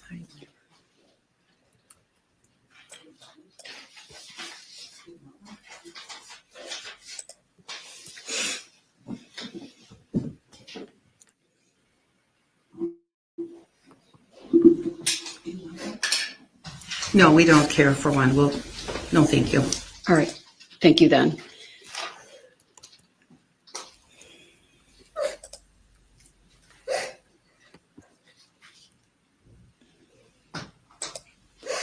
Any specific requests as it relates to timing for sentencing and when the state and the defense can be available and ready?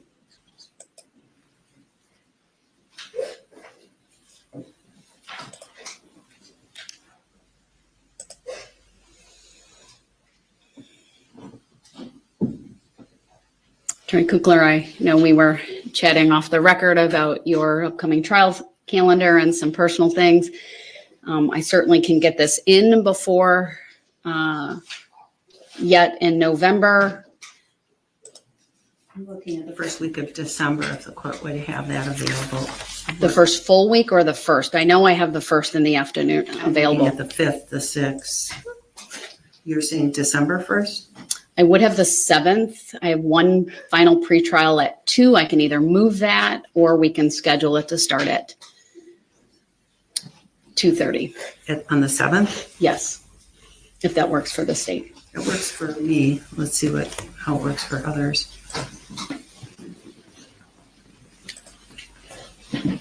December 7th works for the state and victims.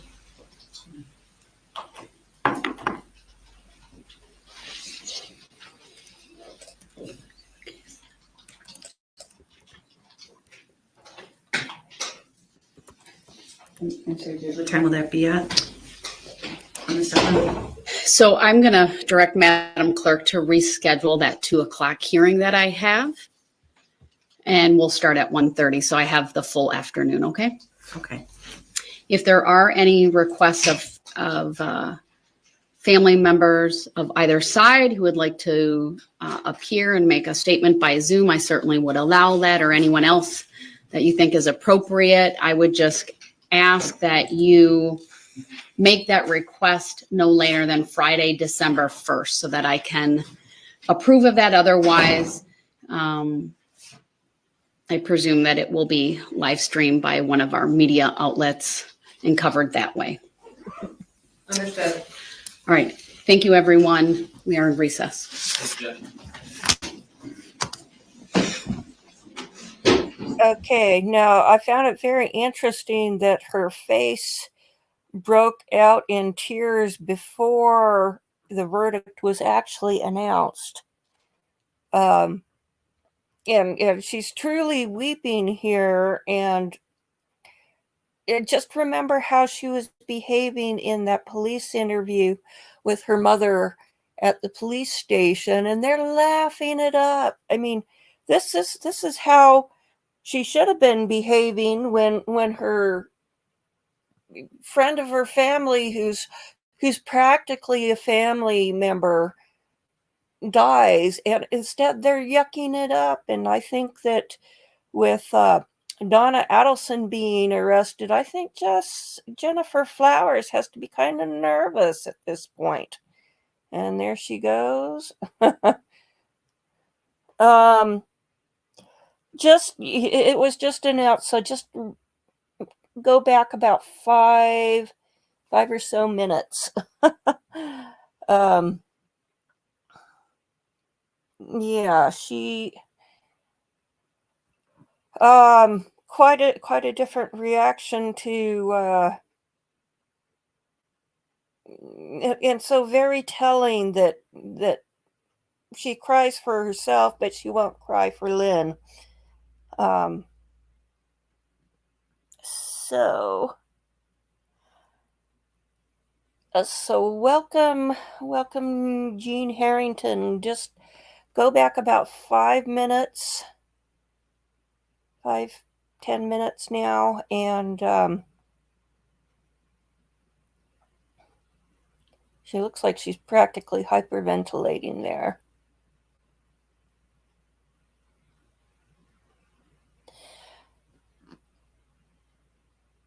Yeah, R.I.P. Lynn and Lynn's cat. She put Lynn down with the same disregard that she had the vet put down the cat.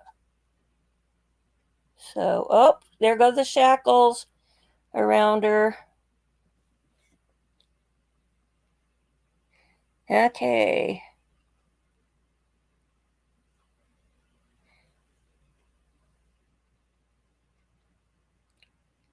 Let's see. Now they're going to move around the front so we see her handcuffed. Oh, come on, deputy, move so we can see it. Please move, deputy. Oh, okay, well, she is shackled and handcuffed now. Oh, and I guess they're putting on the leg shackles too. So, I guess her missing cross must have been a gold plated, because it wasn't enough to get the deputies to bust her out.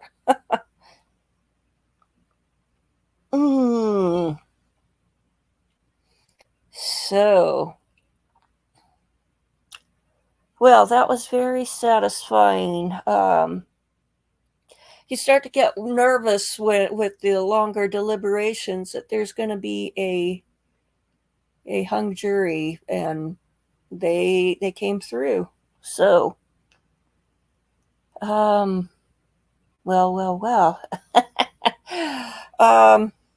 I think it's more than a while. Yeah, I'd be shocked if she was eligible for parole. sooner than, say, 30 years. But I don't know. Let's take a quick look. Let's see. Wisconsin.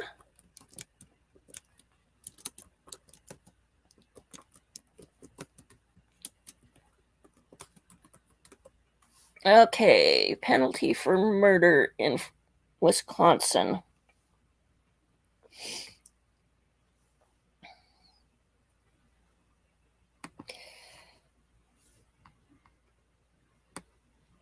Okay, first-degree murder is the most serious of homicide offenses in Wisconsin.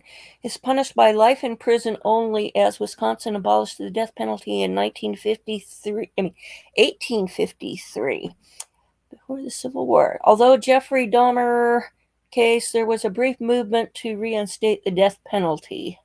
Essentially, first-degree murder is the intentional murder of another. However, a person can show one of 4 statutory defenses apply, lowering the charge to second-degree intentional homicide. Felony murder. Some states, felony murder or causing the death of another committing another crime is part of first-degree murder. In other states, it's considered second-degree murder. In Wisconsin, felony murder has its own statute. Okay, let's see.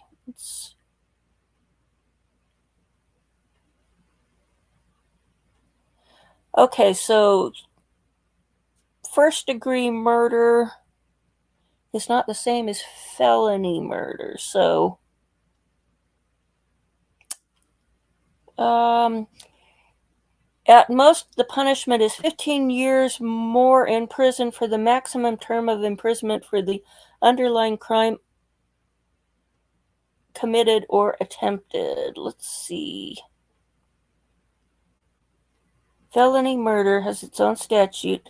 Okay, so felony murder will get you an extra 15 years more than the other sentence would. So, let's see. First-degree intentional homicide, which can be sentenced to only life imprisonment. So it sounds to me like if it's Class B felony, it's a maximum of 60 years in prison. And she's 30-something. It's effectively a life sentence, even if so. Yeah. So she's not getting out. The sentencing is on December 7th. And so we'll keep an eye out for that. That's Pearl Harbor Day, so that's easy to remember. And it's also my friend's birthday, who lived around the corner, and her mother was heinously murdered. So, December 7th, we'll look at her sentencing hearing. And I'm trying to remember, when is Sarah? Okay, Suitcase Sarah's murder trial, I think, begins on the 11th or 12th. So those won't conflict. So,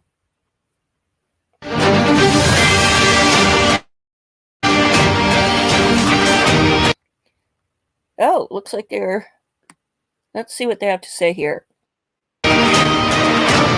As you know, you're watching the Law and Crime Network, and a jury just returned a guilty verdict in the Wisconsin trial against Jessy Kurczewski, who was found guilty of first-degree murder and felony theft in the 2018 death of Lynn Hernan. The jury deliberated just under 11 hours before reaching that verdict. Let's listen to it again for those of you who are at home who may have just joined us and missed it. We, the jury, find the defendant, Jessy R. Kurczewski, guilty of first-degree intentional homicide as charged in count 1 of the information. Signed by the foreperson, juror number 24, and dated today's date, the 14th of November, 2023. We, the jury, find the defendant, Jessy R. Kurczewski, guilty of theft of movable property as charged in count 2 of the information. Signed and dated by the foreperson, juror number 24, this 14th day of November, 2023. As to the special verdict questions, if you find the defendant guilty, answer the following question. Was the property stolen more than $100,000? Answer, no. Was the property stolen more than $10,000? Answer, yes. No other amounts were answered. We, the jury, find the defendant, Jessy R. Kurczewski, guilty of theft of movable property as charged in count 3 of the information. Signed by the foreperson, dated today's date, the 14th day of November, 2023. Was the property stolen more than $100,000? Answered, no. Was the property stolen more than $10,000? Answer, yes. No other special verdicts questions answered. There you go. I mean, that's it, except for, guys, we were just talking about offline. We have a question about this, obviously, so we'd love to answer the questions that are asked by our audience. But what does this polling mean? And I was telling you about a situation in which I saw, it wasn't my trial, it was a friend of mine's, who on a murder case, they came back with a guilty verdict, and they were being polled, the jury, asking if each individual juror agreed with it because it has to be a unanimous verdict. And one of the jurors said, no, I can't go along with this. And pandemonium broke out. Nobody knew how to ever, deal with this. And then the juror asked to be removed from the jury because they felt that they were being pressured by the other jurors, and the judge granted it. And they brought an alternate juror in. And just like I said, pandemonium in the courtroom with the defense attorney saying, you just removed the one juror who was voting for a not guilty, and you're basically pushing the verdict to guilty. Bottom line to it isn't a nerve-wracking thing. I've done it. Thank God that's never happened to me. But you're just hoping, I hope I don't get one person that changed their mind from the minute they left that jury room to the minute that they're delivering the verdict in the courtroom. Paul, any thoughts?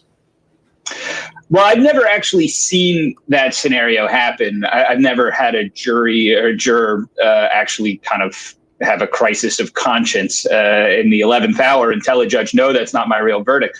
Polling the jury is a right that a defendant has to a unanimous verdict, and they're entitled to inquire into each juror whether or not the verdict that was just read was in fact their verdict. So it's something that defense attorneys will do on any conviction, but I've never actually seen it have the effect that you discussed. Yeah, Judge, I also want to talk to you because not just this case, but many cases that we've covered and where you've been a guest on my show, we have talked about the idea that prosecutors not only have to put in competent, relevant evidence enough to prove a case beyond a reasonable doubt, but it has been my position, having trained many lawyers over many years, that you also have to make sure that you don't stretch those evidence rules. You don't do something that could have down the road, you win a battle, we get a conviction, but then it gets reversed. And on many of the trials that we've covered here on the Law and Crime Network, in my mind, there have been egregious failures of prosecutors putting in evidence that completely, in my mind, was going to cause a reversal did. And that never helps the victim's family. It doesn't help the witnesses who have to testify again in the trial. So talk to us a little bit about, even if the judge allows you to do it, the judge could be wrong. And just because you can doesn't mean you should. And when you're trying a case, you've got to be thinking about, will it survive appeal? Talk to me about that. Sure. Well, what we know is that trying cases, it's like balancing a bunch of plates at the same time. You have to be conscious about your argument and your position. If I'm a full member next week, it's way over there. Apparently still over. I want the extra 40%. But I digress that when you manage say someone logs up, they just don't get that I should get more points. The 3,000 points is hardly enough for a night. So what did I just say? Yes. I don't know.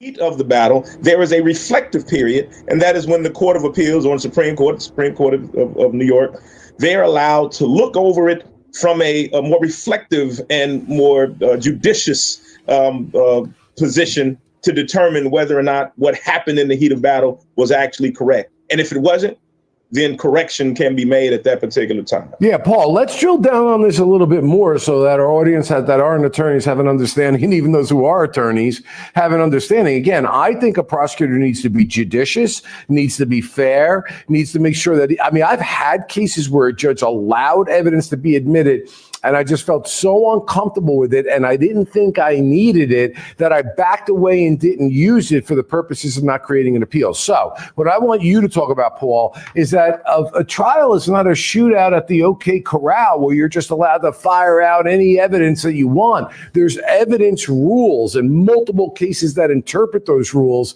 kind of like the goal lines you have in a football field and the sidelines. You can't go over the sideline and jump back in and score a touchdown. It's going to be a penalty and it's going to be taken back. For example, we see that a lot with bad character evidence that comes in so often. Courts hate bad character evidence. They want to do it if it goes to motive, intent, opportunity, plan, mistake, and it's really solid. They'll allow some of it in by telling the jury you can't use that to say that he's a bad person, but you can use it for this very specific reason. So there's rules that we have to follow. You can't inadvertently comment in your closing statement. Prosecutors make this mistake all the time about your right to remain silent. A lot of times prosecutors don't mean to do it, but you could say it in a way where a court can reverse it down the road. What are your thoughts?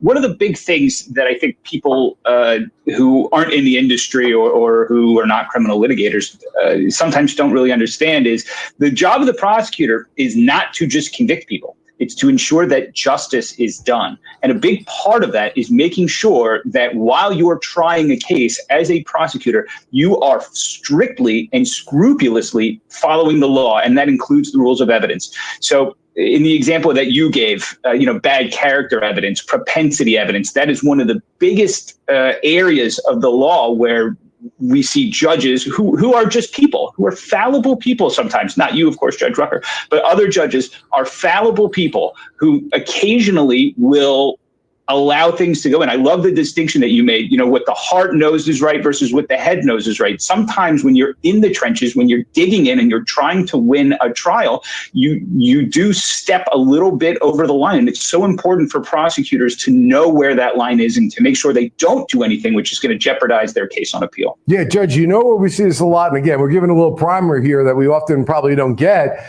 is I have found, and I always train prosecutors, don't be taken in by the defense's closing statement. This is where most of them are going to have a problem. You're prepared at what you want to say in closing. You may have to respond to something, but don't go down that rabbit hole where you respond to something and then say something in summation, which often appellate courts will reverse because they'll say that was not what was produced in evidence, or you commented on their right to remain silent, or you brought in 404 propensity evidence, as Paul is talking about, because you're trying to respond to something. And what really kills me about this, Judge, and I'm passionate about this, is 95% of the time, the thing that was said that caused the reversal didn't even make a difference in the first place. What has been your experience as a judge watching litigators litigate and falling into that trap? Seen it literally hundreds of times.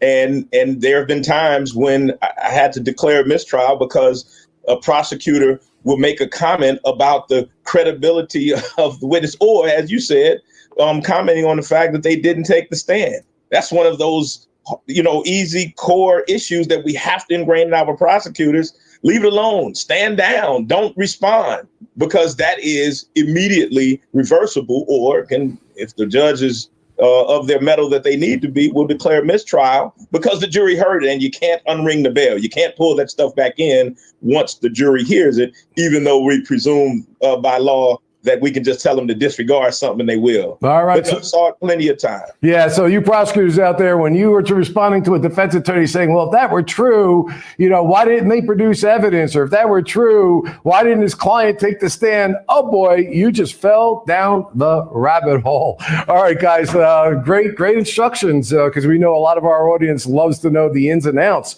And there's a lot going in the mind of prosecutors and defense lawyers in terms of what those evidence rules allow. We're going to take a quick break. We'll be back on the other end. Please stay with us.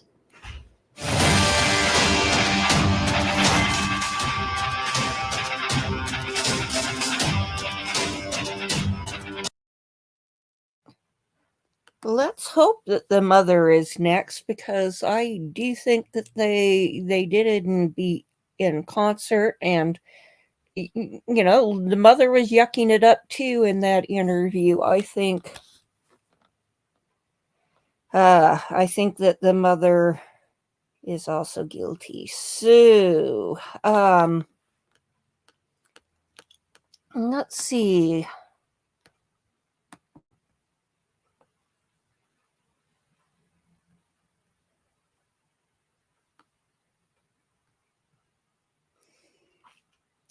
See, a news piece from Law and Crime from a few days ago says teacher accused of drinking at school showed up drunk to court.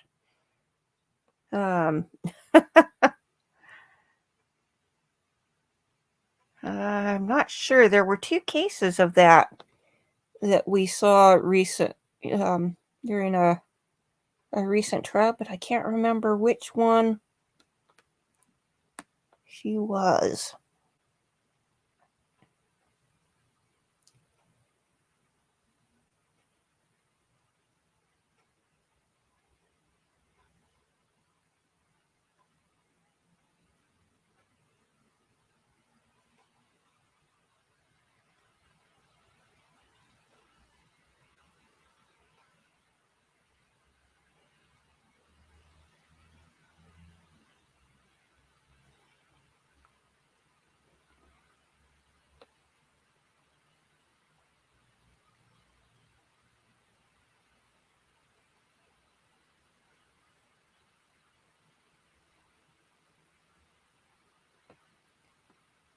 Wow.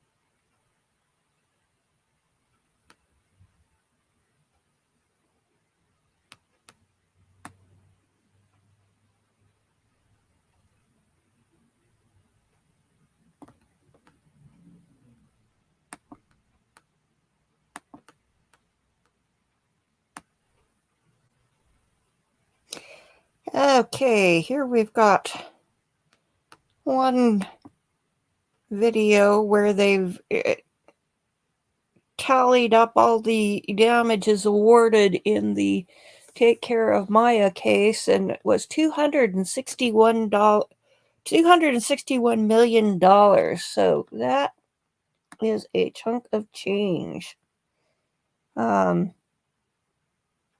Usually the lawyer in a case like that's going to get 40%, maybe 30%, but that doesn't include expert witnesses and things like that. So I wouldn't be surprised if the family only gets half of what's actually awarded, because it's a long, complicated process.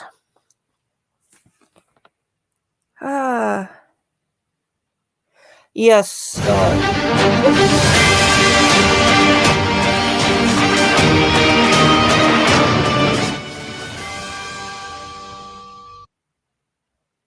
a woman.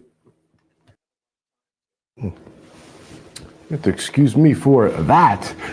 In Wisconsin, a woman, Jessy Kurczewski, has been found guilty on all counts of first-degree murder and felony theft in the 2018 death of family friend Lynn Hernan. The jury deliberated for just under 11 hours before reaching that verdict.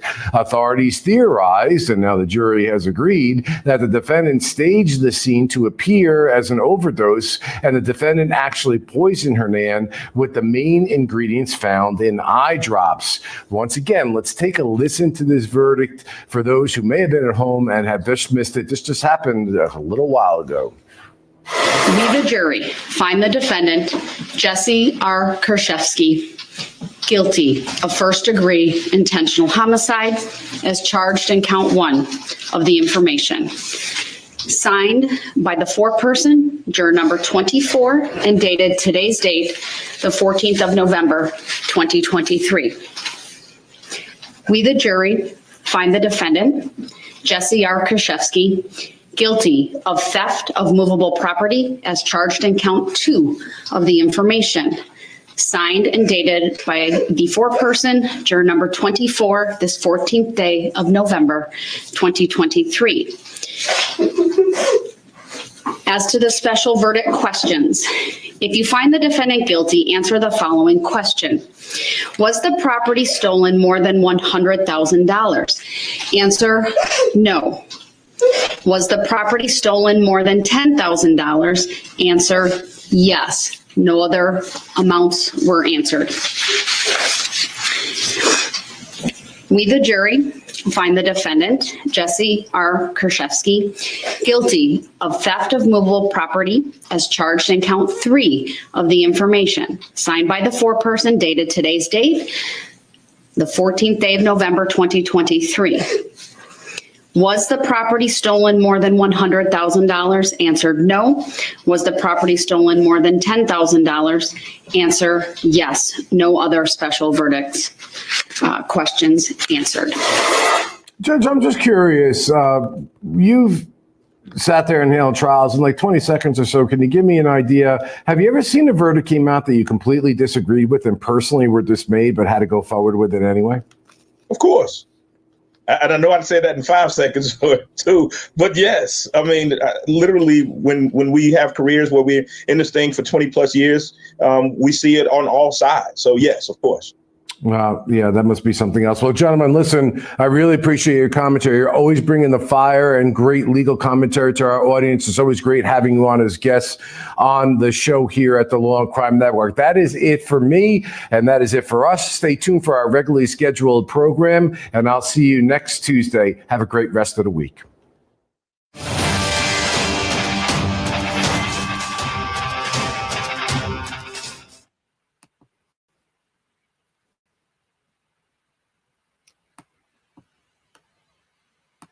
Okay, well that concludes the commentary. Yes, Eyedrops. What I didn't know going into this case was that Eyedrops are used for the purpose of intimate assault. Like Rohypnol. I had no idea that there was that it could be used that way. So you have to wonder if you get people who accidentally kill somebody thinking they're just going to assault them and overdo it. So I don't know. And I think that plays into what happened with Jessy. I think that they were, that she knew about the people using it to facilitate the assault because it makes the person compliant and suggestible, and that they used it to get Lynn to sign checks and loan applications and the will and so forth. And, if if the person is impaired when they sign something, it's not really valid. It's theft. It's a fraudulent thing. So,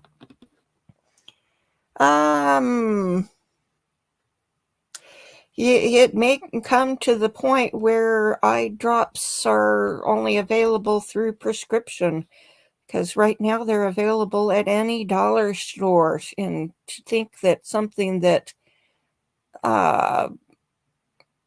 can be used either for murder or assault is so available and so cheap. At least they should be behind, maybe sold behind the pharmacist counter, like with certain drugs that get used in the manufacture of certain illegal street drugs.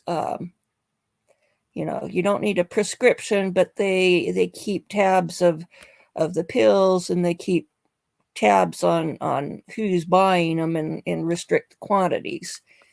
But yeah, it's quite a shock to think something that's so harmless can be used that way. So, and we know that Jessy knew about the it being used in the dating situation because of the text that she sent to her friend saying, oh, she thinks that she's been poisoned by somebody. Somebody slipped some eye drops into her drink. And this was before Lynn's death was ruled as due to eye drops. And so, Jessy was very aware of what eye drops could do before that came down. So, pretty fascinating. And when I first heard about the first case back in 2018, I thought, ooh, this could have potential to go become a common used method of murder because it's so available. And apparently it's doesn't have a horrendous taste that tips people off who are getting dosed. So, okay, well, let's take a quick look at what's going on in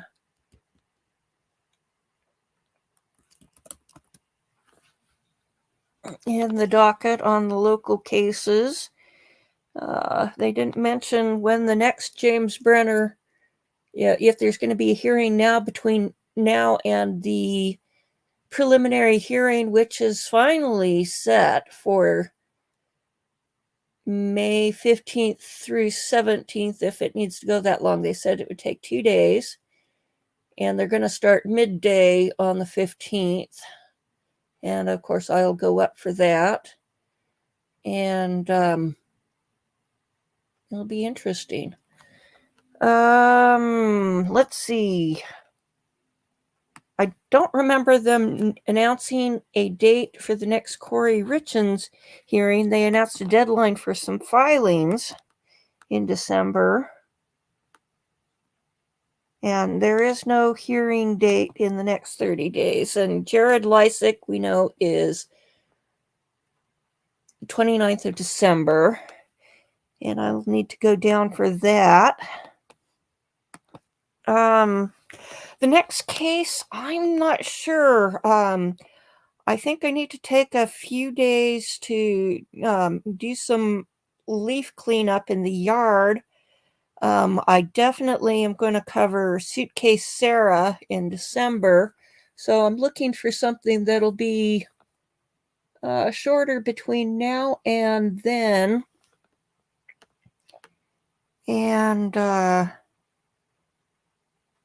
so, it seems that these unless it's a well-publicized crime, we don't know what the case is in advance. Oh yeah, alcohol is a poison. But they get upset if somebody intentionally gets them drunk and takes advantage of them in some way. You can't have documents signed in that state. You can't give consent, can't get married, and so forth. So, but nobody seems to get penalized for spiking drinks with alcohol at parties and so forth. So,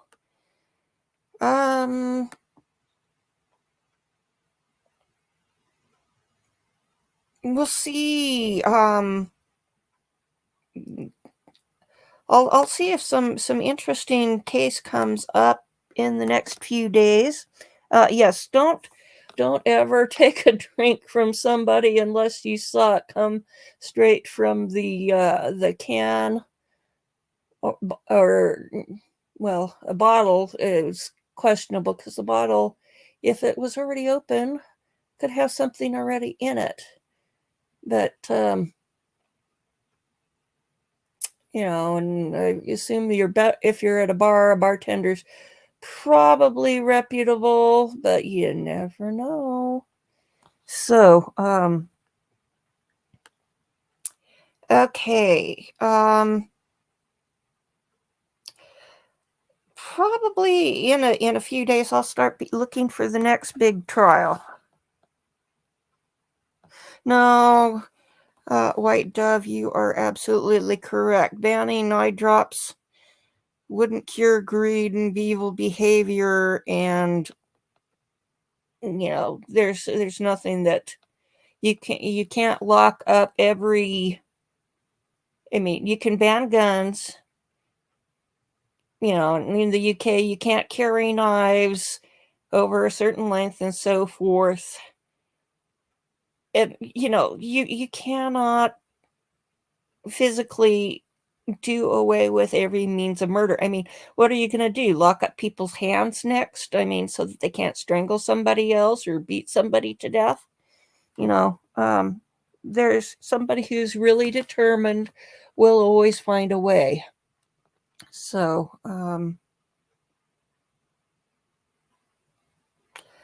I don't know. It'll be interesting to see what happens in the future if, FDA decides that eye drops need to be prescription, or at least something that you have to go to the pharmacist for, whether you need a prescription or you just need to have it documented. So, okay, well, I think that probably will conclude it for today. And if I see a new case in a few days, I'll hop on that. But I think right now it's looking like the leaves have never been raked, in spite of getting the yard completely clean a couple of times, and there's still leaves on the trees. So, all right. Well, thank you all for joining me. It's been great to have you to chat with and discuss this case, because it's been an interesting one, and I'm just glad that the jury came to the right verdict. I was afraid that they might find that they could do the assisted suicide and should be out in 2 years or something like that. So, all right. Thank you, Indiana, for keeping me posted yesterday, and thank you for the support. We will see you soon. If there's some big breaking story, yeah, I might hop on for that. And next big trial that sounds interesting, we'll be on for that too. So I bid you a good afternoon, and I think I'm going to go for a walk because it is a lovely day out. We'll see you soon. Bye-bye.